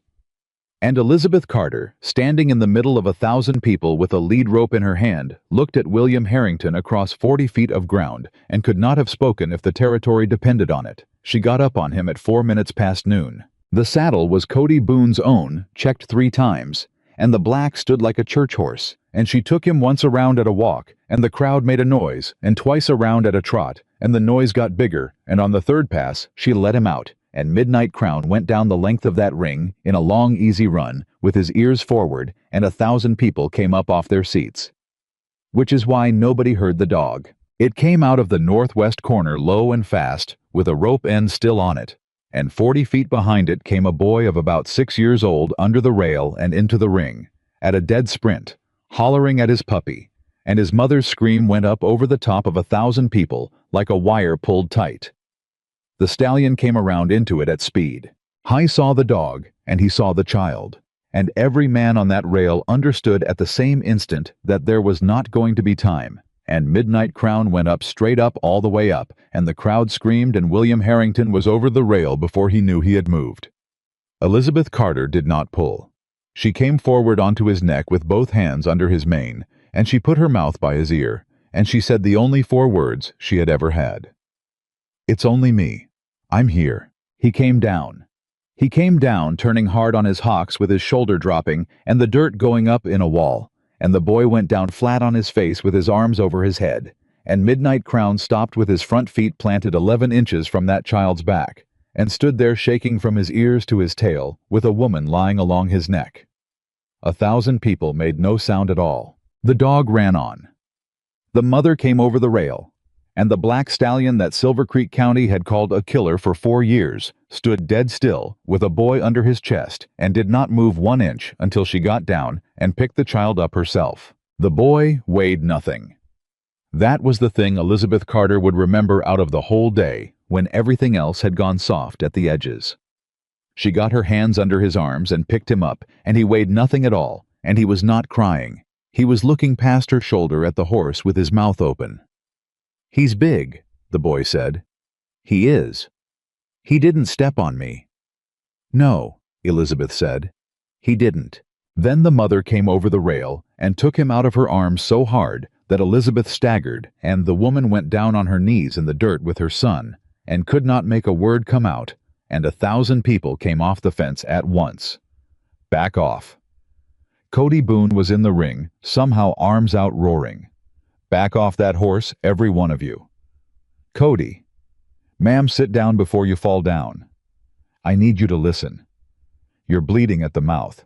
I bit my tongue, Cody, listen to me. She had hold of his sleeve and she was not letting go. Did you get him? Cody Boone's face answered before he did. He run, he said. The gate man sitting on a barrel by the wagon yard with the sheriff's deputy standing over him, and he is talking so fast the deputy can't write it, but the one in the duster went out through the stock pens the second that dog come off the rope. Poe seen him take a horse. Whose horse? That's the part, Cody said. It was a Caldwell horse, ma'am. Out of the Caldwell string with the Caldwell brand on the shoulder in front of about 40 people. Elizabeth Carter closed her eyes for a second. He got careless. He got scared. There's a difference, and it's the only luck we've had all day. Where's William? Right behind you, William Harrington said. She turned around, and William Harrington did not say another word. He put his arms around her in front of 1,000 people, and the Territorial Stock Association Board, and the buyers out of Omaha and Denver, and Elizabeth Carter stood there with her face against his coat for about 4 seconds, and then she pushed back off him and said, "Not yet, not till it's done." "Elizabeth, there's a man on a barrel and he's talking. Go stand where the board can see you standing." She wiped her mouth with the back of her hand. "And William, before somebody else tells you, the billet on my saddle was cut Tuesday of last week." He went very still. "Say that once more." "It was cut 3/4 through on the inside where the fender covers it, and I found it at midnight the night before we loaded, and I did not tell you." "Who?" "That's not the question." "Who, Elizabeth?" "The question is, who paid," she said. "And I have known the answer for 9 days, and I could not prove one word of it, and I would have looked like a woman from a newspaper column accusing an association man of trying to kill her. So I kept it. You can be as angry as you want tonight. Right now, you have got about 4 minutes before that board goes to dinner and decides this was a fine show and none of their business." William Harrington looked at her a long moment. "You rode him," he said.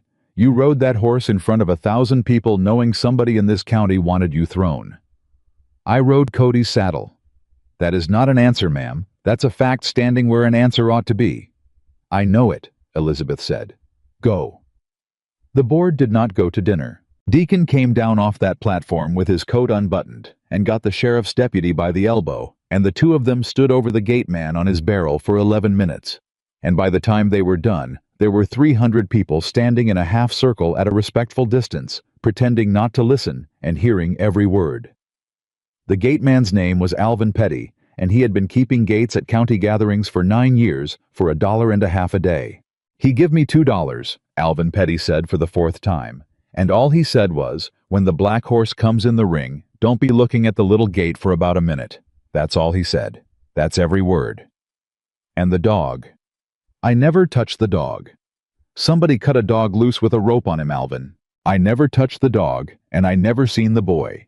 And if I'd have known there was a child in it, I'd have took his $2 and drowned him in the horse trough," Alvin Petty said. And then he put his hands over his face, and a man in that half circle said afterward that he had never in his life felt sorrier for anybody. Deacon said, "Describe the man." "Duster, gray hat, and there wasn't no nail on his right thumb."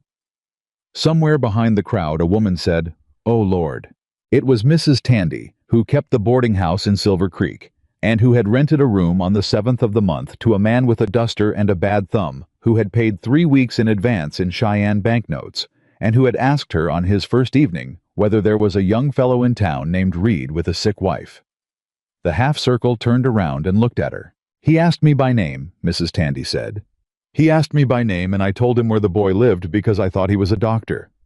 God help me. I thought he was a doctor, come about Mary."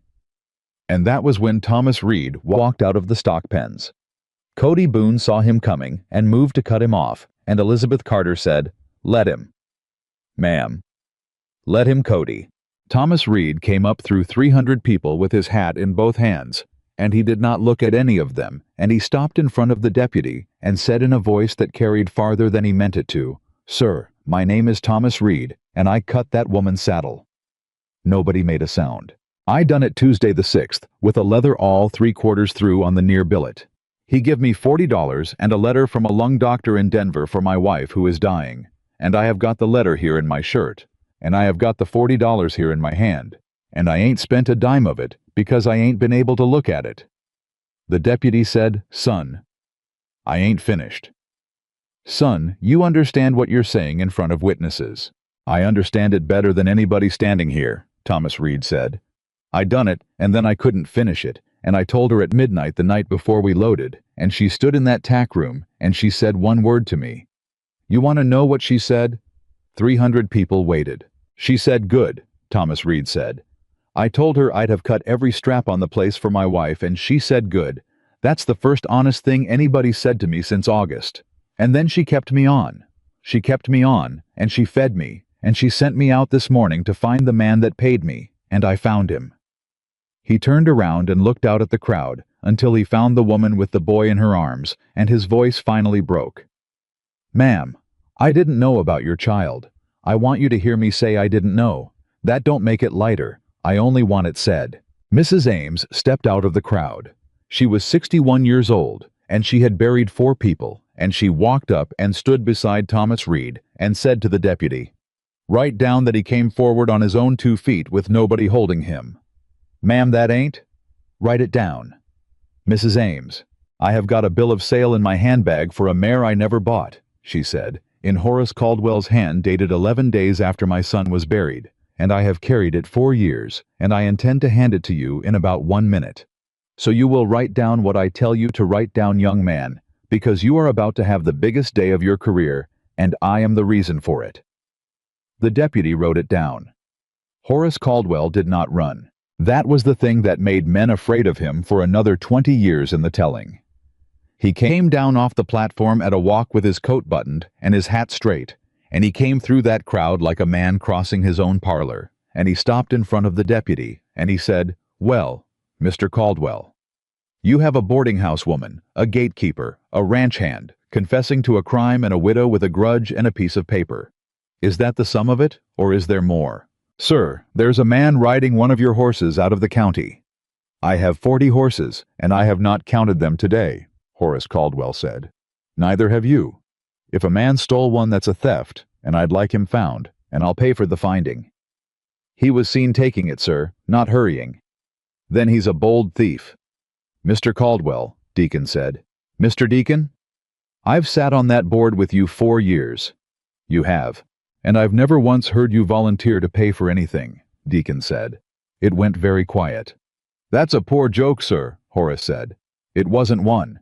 And Margaret Caldwell said from behind her father, "It was the 11th. Horace Caldwell turned around.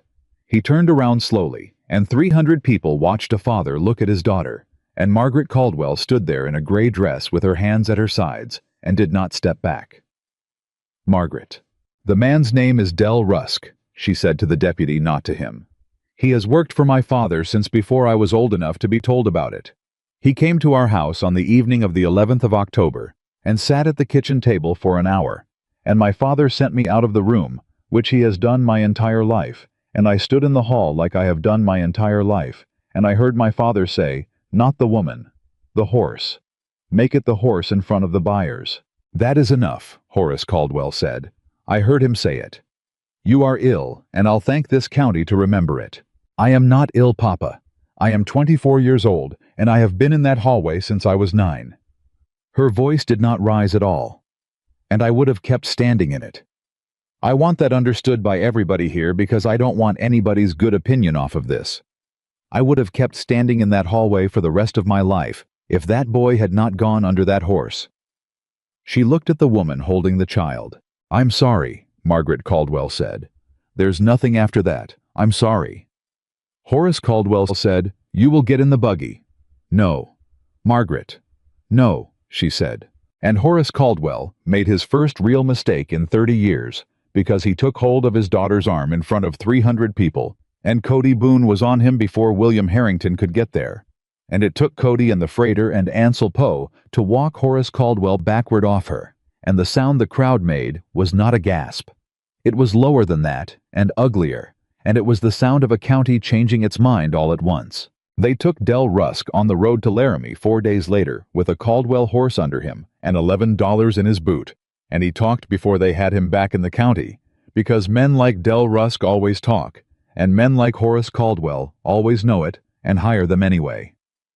The trial was in the second week of December. It ran 3 days. Elizabeth Carter was on the stand for 40 minutes and answered every question about her husband, and the note on the soddy, and the tack room cot, and the prosecutor from Cheyenne asked her at the end of it whether she had any personal feeling against Horace Caldwell, and she said, "Yes, sir, a great deal." "You admit that?" "I'd be a liar if I didn't, and I've been called worse in the paper." The gallery laughed, and the judge said he would clear the room, and did not clear it. Thomas Reed testified for 2 hours and gave up everything including himself. He pled guilty on the first morning before anybody asked him to. His wife Mary was in the second row in a chair with a blanket over her knees, 74 pounds by then, and she watched her husband put himself in prison and did not once look away. The judge gave him a year and a day.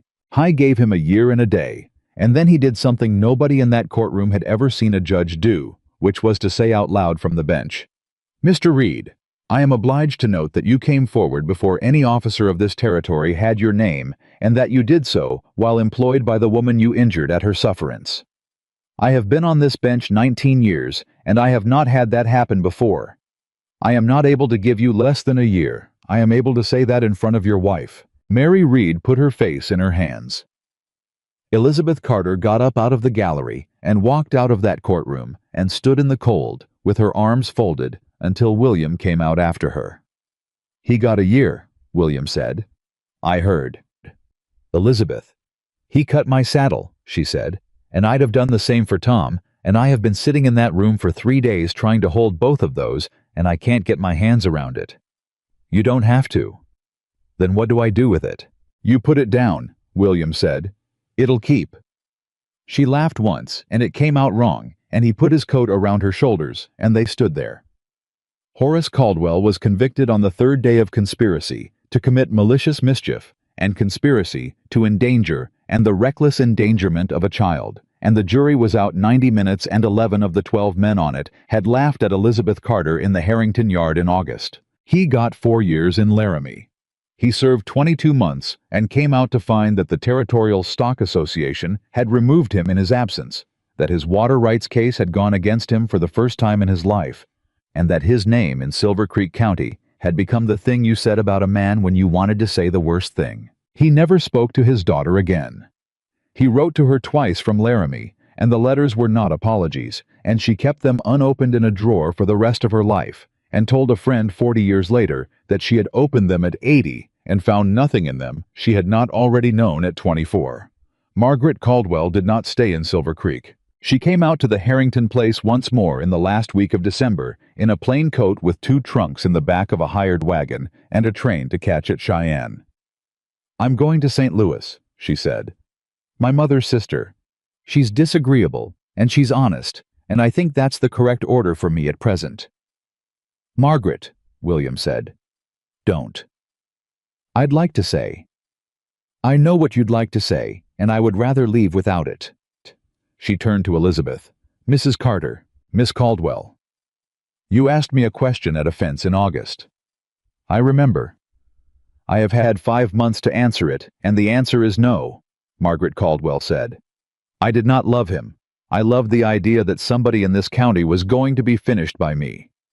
I have thought about very little else since October, and I find that it is worse to have been useless than wicked, and I am going to St. Louis to see if there's anything else in me."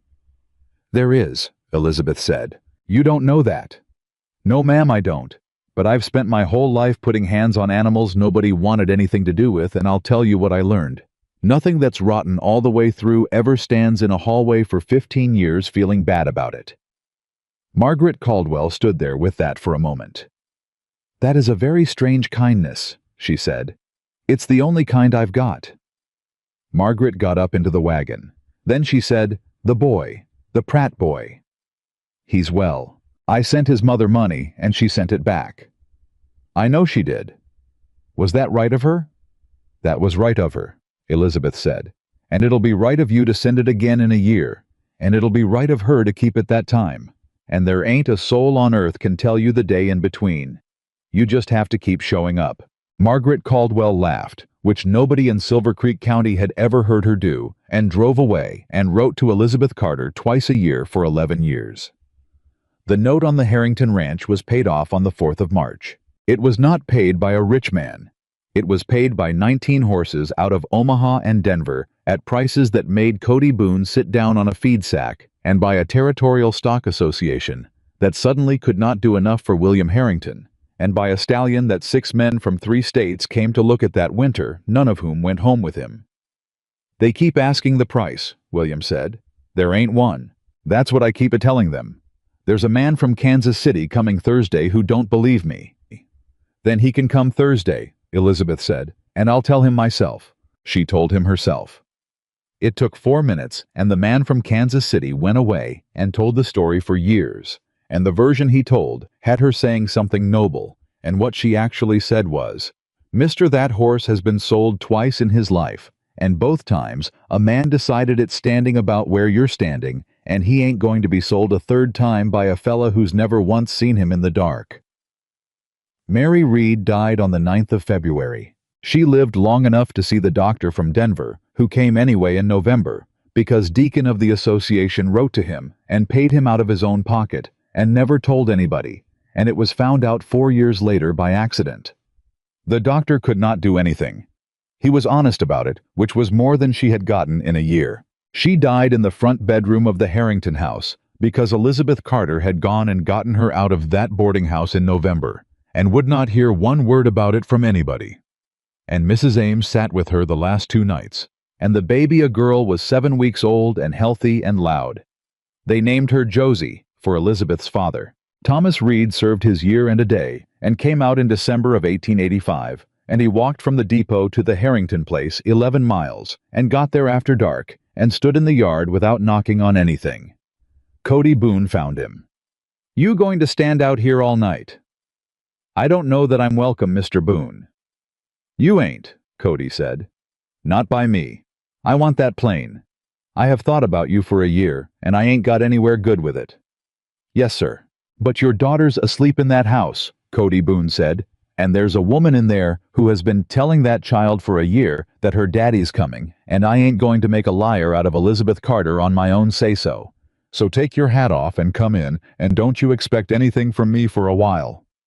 Thomas Reed took his hat off. Elizabeth met him in the doorway, and neither of them managed to say a single word for about 10 seconds. And then she stepped back and said, "She's got your chin. It's the first thing everybody says." He stayed 19 years. And on a Sunday, in April of 1886, in the corral, where a county had once laughed itself sick, William Harrington asked Elizabeth Carter to marry him and made an awful job of it, and got about 11 words in before she said, "William, I ain't done." "You are, though." "There's a part about the house." "I don't want the house." "There's a part about that, too," he said. "Elizabeth, I have got one thing to say, and I've been carrying it since October. When you got on that horse at the exhibition, knowing somebody had cut your leather, you were not being brave. You were doing the thing you have done your whole life, which is to decide that whatever it costs you is cheaper than what it costs everybody else, and I want to spend the rest of my life arguing with you about it." Elizabeth Carter looked at him. "That's the worst proposal in the territory." "Likely." "Say the last part again." "I want to spend the rest of my life arguing with you about it." "Yes," she said. They were married in June in the yard, and 240 people came, and Ansel Poe closed the store, and Mrs. Ames sat in the front row in a chair somebody had carried out for her and cried through the whole thing, and a 9-year-old girl rode in on a mare that had put 2 men in the dirt in June of 1884, and carried the ring in a handkerchief because there was nobody else anybody wanted to give it to, and out, past the fence in a pen. He could have cleared any day of his life. A black stallion stood with his ears forward and watched the whole business and never once made a sound. They did not take a wedding trip because there were 26 horses in the pens, and one of them was a 3-year-old out of Rawlins who had been tied down and beaten with a wagon spoke and would not let a human being stand on his left side. And Elizabeth Harrington was in the dirt with him at 4 o'clock the morning after her own wedding. William came out at 5:30 with 2 cups of coffee and sat on the rail.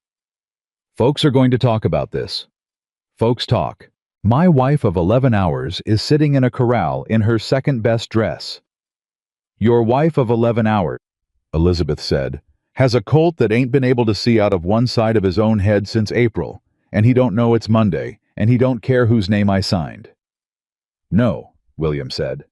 I don't suppose he does. He drank his coffee. She drank hers slow without taking her eyes off the animal in front of her. William. Ma'am? Are you disappointed? In what? In this, she said.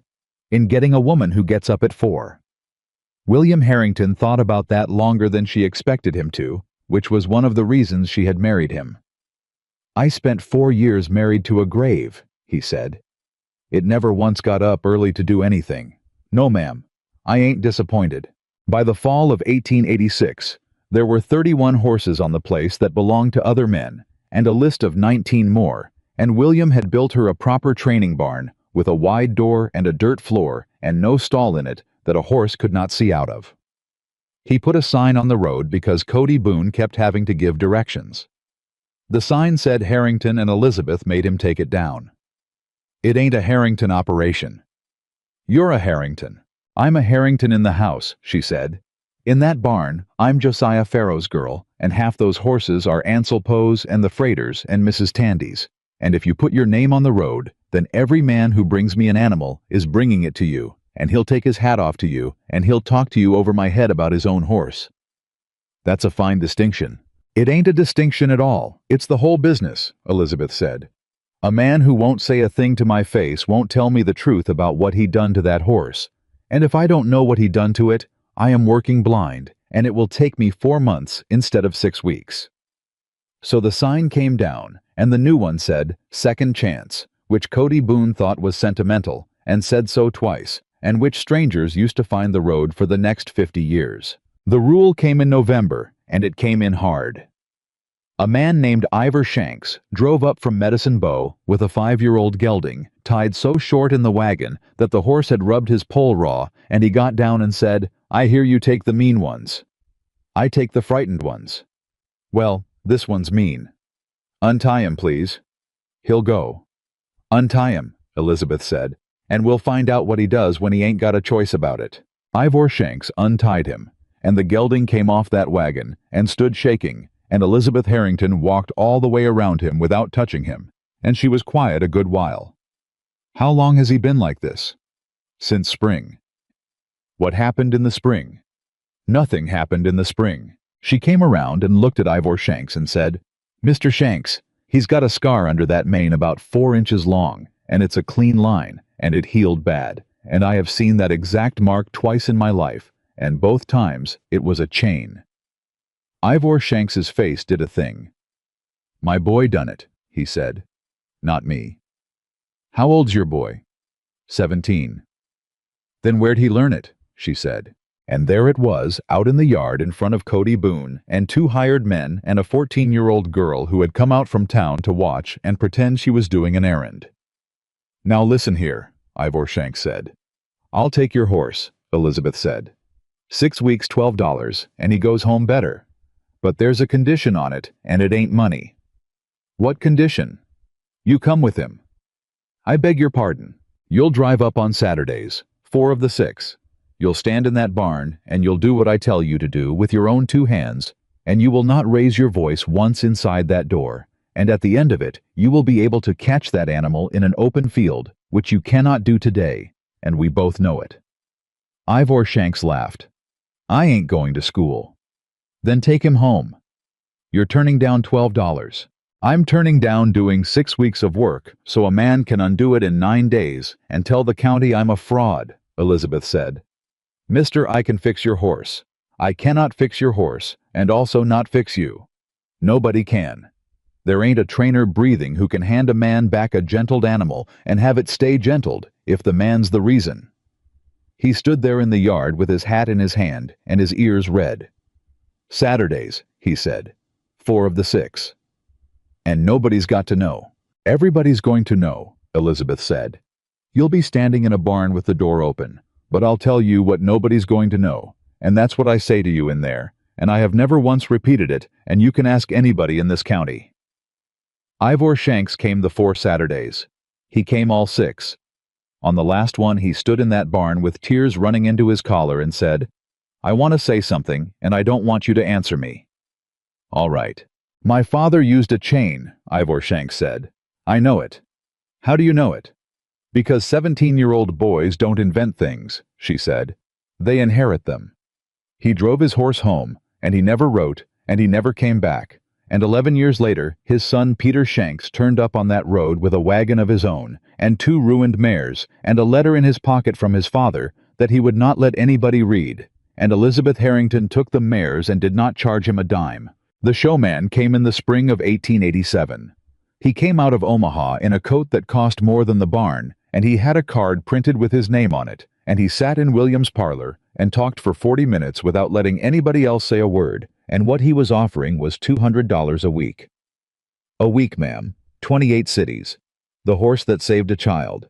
We'd put the boy in it if the mother's agreeable, and I'm told she's poor." "She ain't poor," Elizabeth said.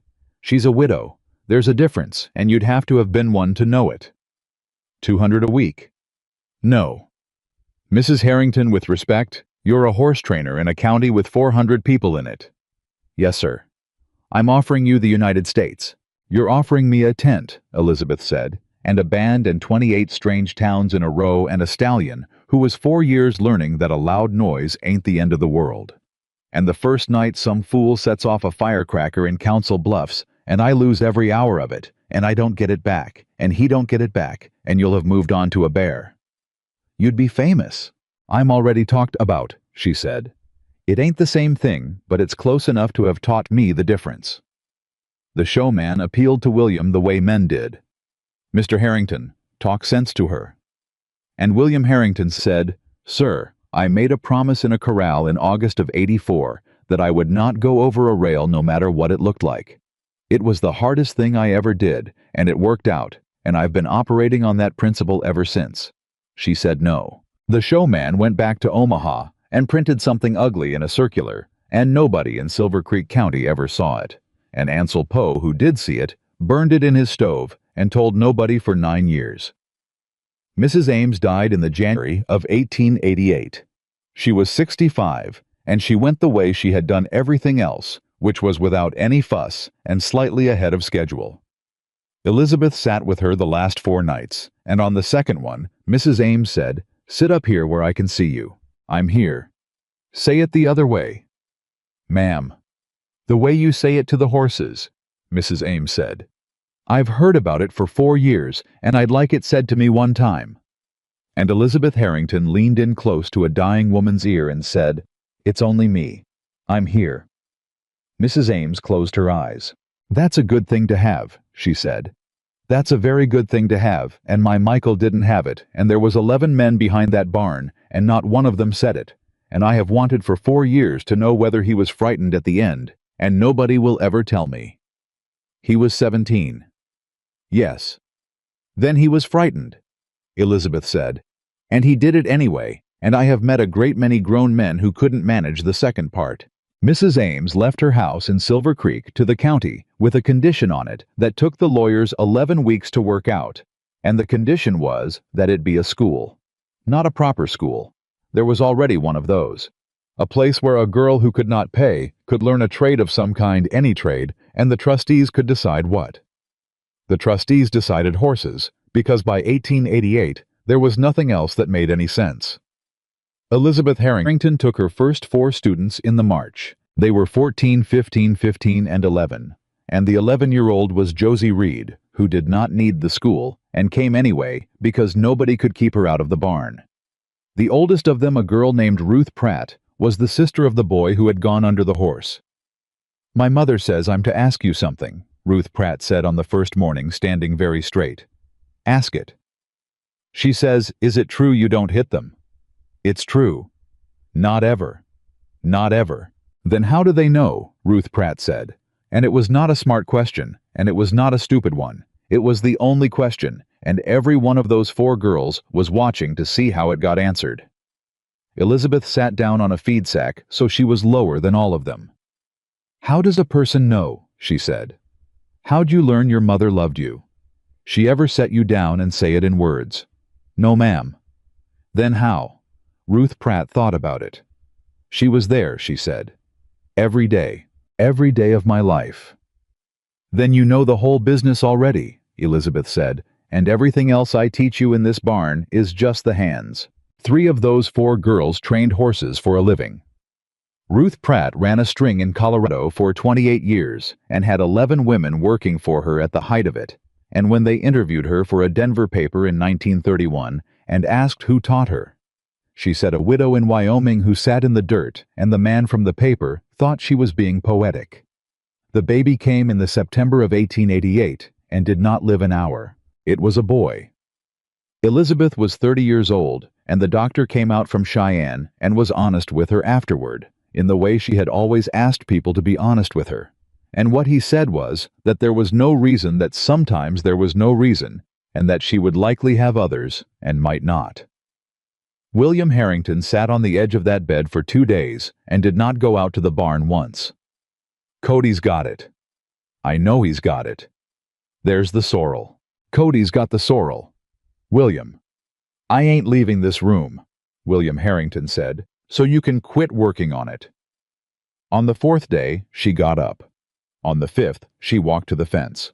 On the 6th, she went into the corral where Midnight Crown was, and she sat down in the dirt in her nightdress with a shawl over it, and she did not talk to him at all. And the black stallion came across that pen and stood over her with his head down and stayed there for 2 hours.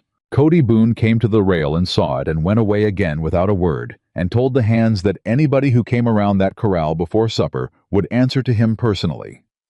That evening she said to William, I have been telling people for 4 years that the way you fix a frightened thing is that somebody sits down and don't leave.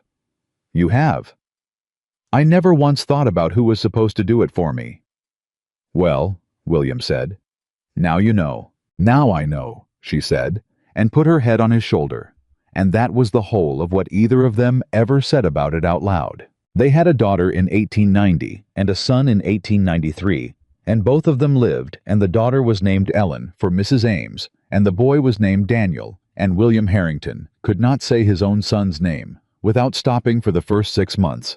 And then one day he could, and Elizabeth heard him call it across the yard like an ordinary word, and had to go stand in the tack room for a minute. Horace Caldwell came back to Silver Creek County in the summer of 1889. He came on the coach with 1 bag, and he was 58 and looked 70, and he had nowhere in particular to go, and for 11 days he stayed at Mrs. Tandy's boarding house and paid in advance and spoke to no one. On the 12th day he walked out to the Harrington Road. It is 4 miles from town, and it took him most of the morning, and Cody Boone saw him coming from the barn and went and got Elizabeth out of the ring, and she came out wiping her hands and stood at the fence and waited because she was not going to go 1 step down that road to meet him. He stopped about 8 feet off. Mrs. Harrington. Mr. Caldwell. I understand you're the one to talk to. About what? About a horse, Horace Caldwell said. Elizabeth Harrington did not laugh at him, and afterward she was glad of that, because there were about 9 things she could have said, and every one of them would have been fair. You've got no horse, she said. No, ma'am. You've got no land, and you've got no seat on that board, and your daughter's in St. Louis. That's all correct. Then what did you walk 4 miles for? Horace Caldwell stood in the road with his hat in his hands, and it took him a long time. I wanted to see if it was true, he said. If what was true. I have been in a cell for 22 months with a man from Rock Springs who talked about you, he said. Constantly. He had a version of it, and I had the other one, and I couldn't stop him, and after about a year, I quit trying. He looked past her at the pens. He said you take horses no one else will have, and you don't lose them. I lose them, he said. I lose about 1 in 9. Elizabeth said. I lost 1 in April. There's a man in Laramie who don't speak to me because of it, and he's within his rights. 1 in 9. Yes, sir. That's better than I did with people, Horace Caldwell said. And that of everything he could have said was the thing that made Elizabeth Harrington put both hands on the top rail and look at him properly. What do you want, Mr. Caldwell? Say it plain. I've got a colt standing tied. I want to know what you did. To the horse. To all of it, he said. To this county. I ran Silver Creek for 19 years. I held the paper on 11,000 acres, and I decided who got water and who got credit and whose son got hired. And I did not have one friend in it, not one, and I did not know that until a jury took 90 minutes. His voice was perfectly steady, which was somehow worse. You came here with 40 cents. I have gone over it and over it, ma'am. 40 cents and a saddle.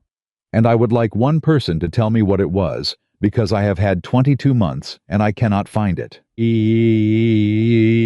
Elizabeth Harrington was quiet a moment. You want the truth, or you want something to carry? The truth. Then here it is, and you ain't going to like it, and it ain't complicated. She let go of the rail. I showed up, that's all. I showed up in that dirt at 4 in the morning for 12 days, when there was nothing in it for me, and nobody watching, and this county saw me do it. And you never showed up anywhere in your life without something in your hand. Horace Caldwell stood there. That's it? That's the whole of it. That is a very small thing, he said. It's the smallest thing there is, Elizabeth said, and it's why can't anybody buy it. He put his hat back on. Mr. Caldwell. Ma'am, there's a man named Ansel Poe keeps the store, and he's got a mare with a splint and a boy who can't lift feed no more since his hip. He pays $1.50 a day, and he don't ask questions about anybody's history because he's got some of his own about a woman he wouldn't hire in the summer of '84. Horace Caldwell looked at her. You're offering me work. I'm telling you where work is. I ain't offering you a thing, and I never will, and I want that understood between us today, so neither one of us has to say it again. You had a child put under a horse. Yes.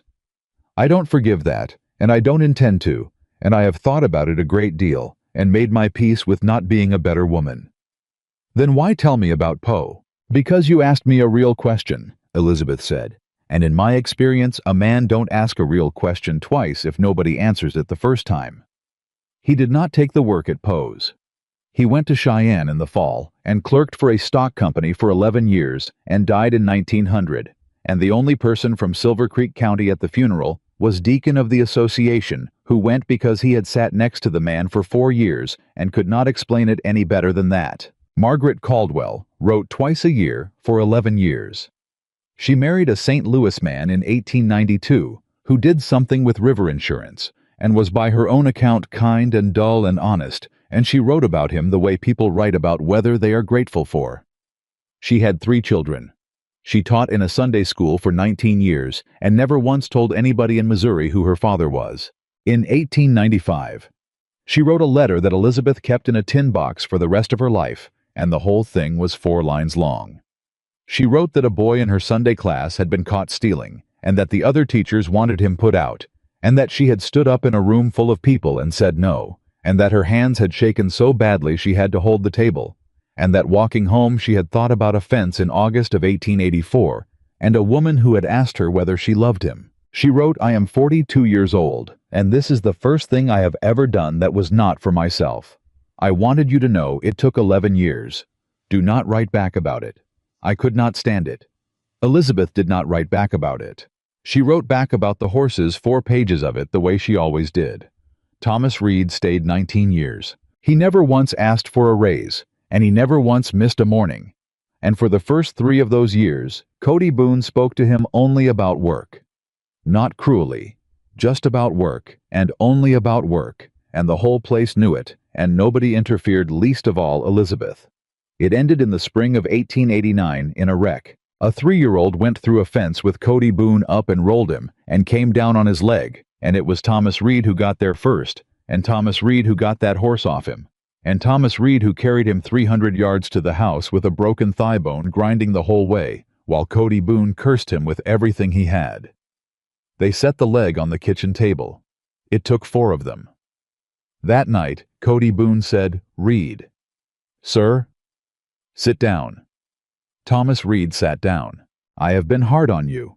You've been fair, Mr. Boone. I have been hard on you, and I have called it fair, which is what a man does, Cody Boone said, and I want to tell you why, and then I want to never talk about it again as long as I live. He was gray in the face and sweating. In the summer of '84, I stood at a rail and threw a rock at a horse.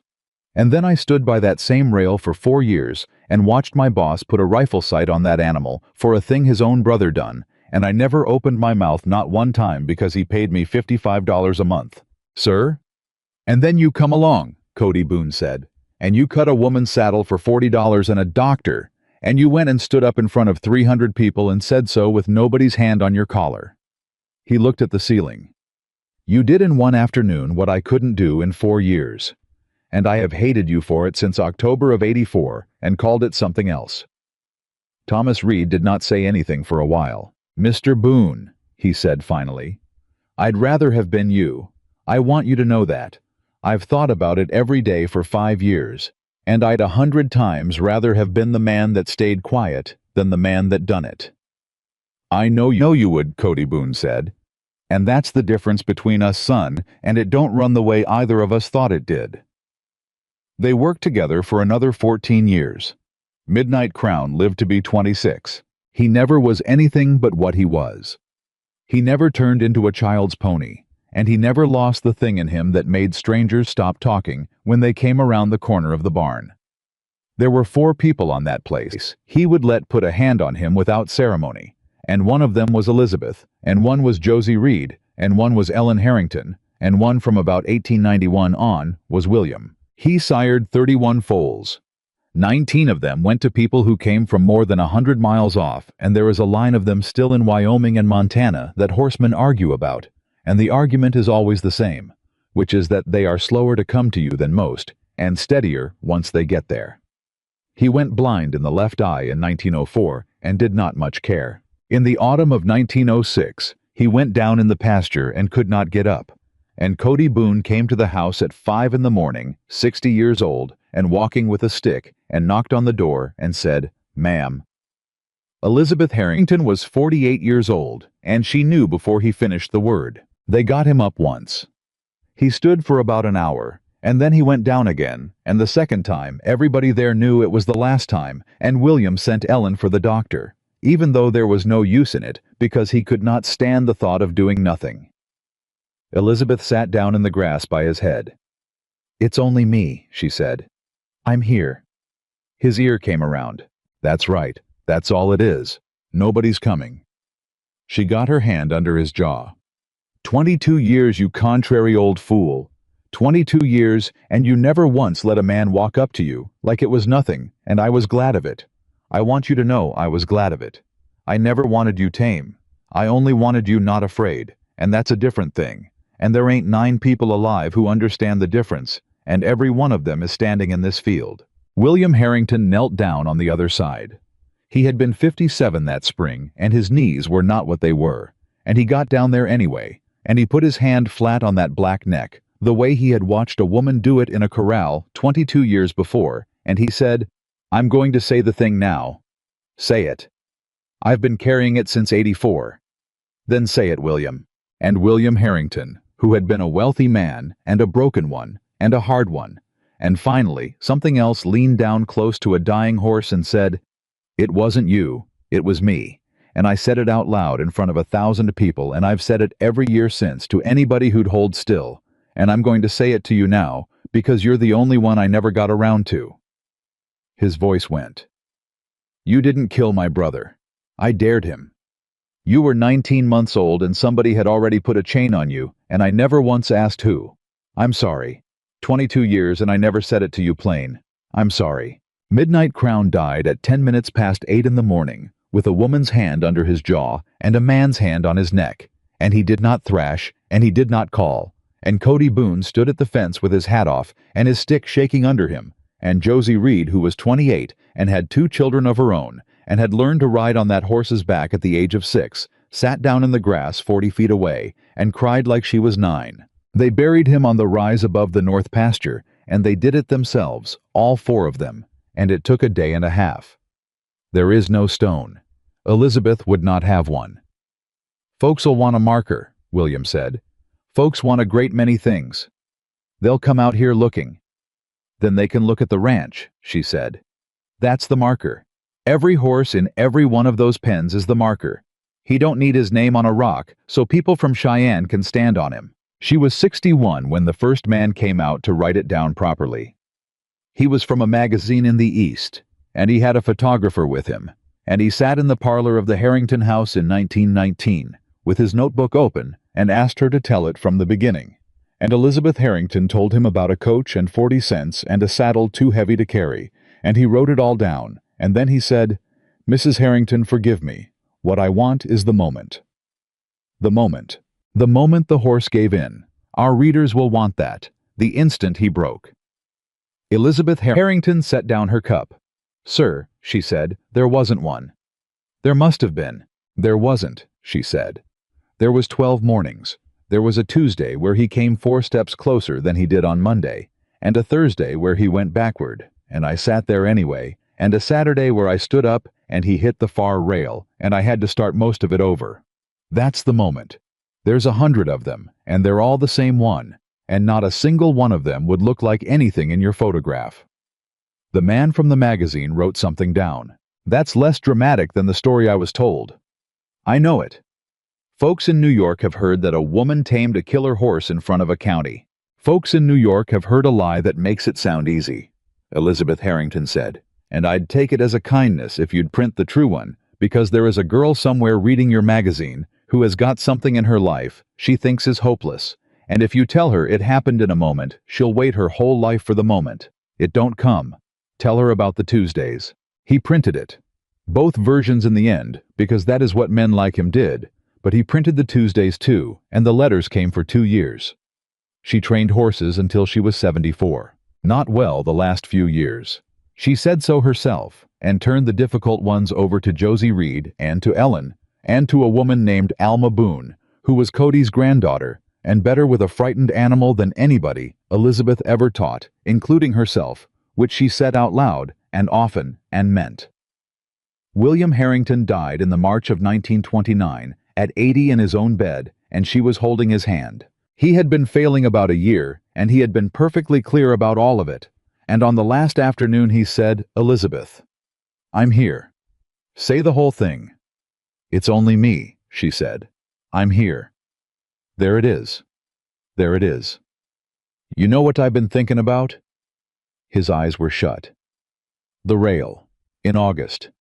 When he come apart at that whip, and you was on him, and I got one leg over. I remember. Everybody says the bravest thing I ever done was tell that county about Daniel. It wasn't." "No," William Harrington said. "It was taking my leg back off that rail. Nobody's ever going to know that but you." "I know it." "That's enough," he said. "That was always enough.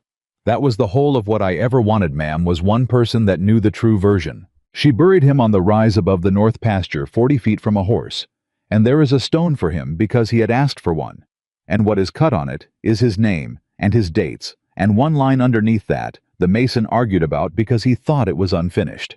It says he did not come over the rail. Elizabeth Harrington lived 11 more years. She was 92 in the January of 1940, and she was still going out to that barn most mornings, slower than a person could stand to watch with a stick in one hand and Alma Boone's arm under the other. And there were 4 generations of that county who had learned to sit down in the dirt and shut up because an old woman had told them to. There was a granddaughter who used to ask her about the county laughing. Did they really laugh, Grandma, all of them? Every soul but one. Which one? A woman named Ellen Ames, Elizabeth said, who had buried a boy and who stood at that fence with her hands folded and did not laugh and did not cheer and had not made her mind up about a thing. And I want you to remember her out of the whole business, because it's easy to be the woman in the corral child, and it is very hard to be the one at the fence who don't join in. Was it worth it? And Elizabeth Harrington, who had come off a mail coach in the summer of 1884 with 40 cents and a dead man's saddle and no place in the world to put either one, said, "Come here, and I'll tell you the only thing I know." The girl came and sat. They laughed at me because I was poor, and I was a widow, and I was a woman, and they were sure. That's the thing folks forget when they tell it.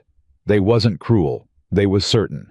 And there is nothing on this earth more certain than a county that's decided about you, and no argument will move it, and no speech will move it, and being right won't move it either. Then what moved it? I went back the next morning, she said, and the one after that, and the one after that. She died in her sleep in the November of 1940, 92 years old, and they had to hold the funeral in the yard because no church in the county was big enough, and there were 400 people in that yard, and 106 of them had learned their trade in her barn, and 61 of those were women.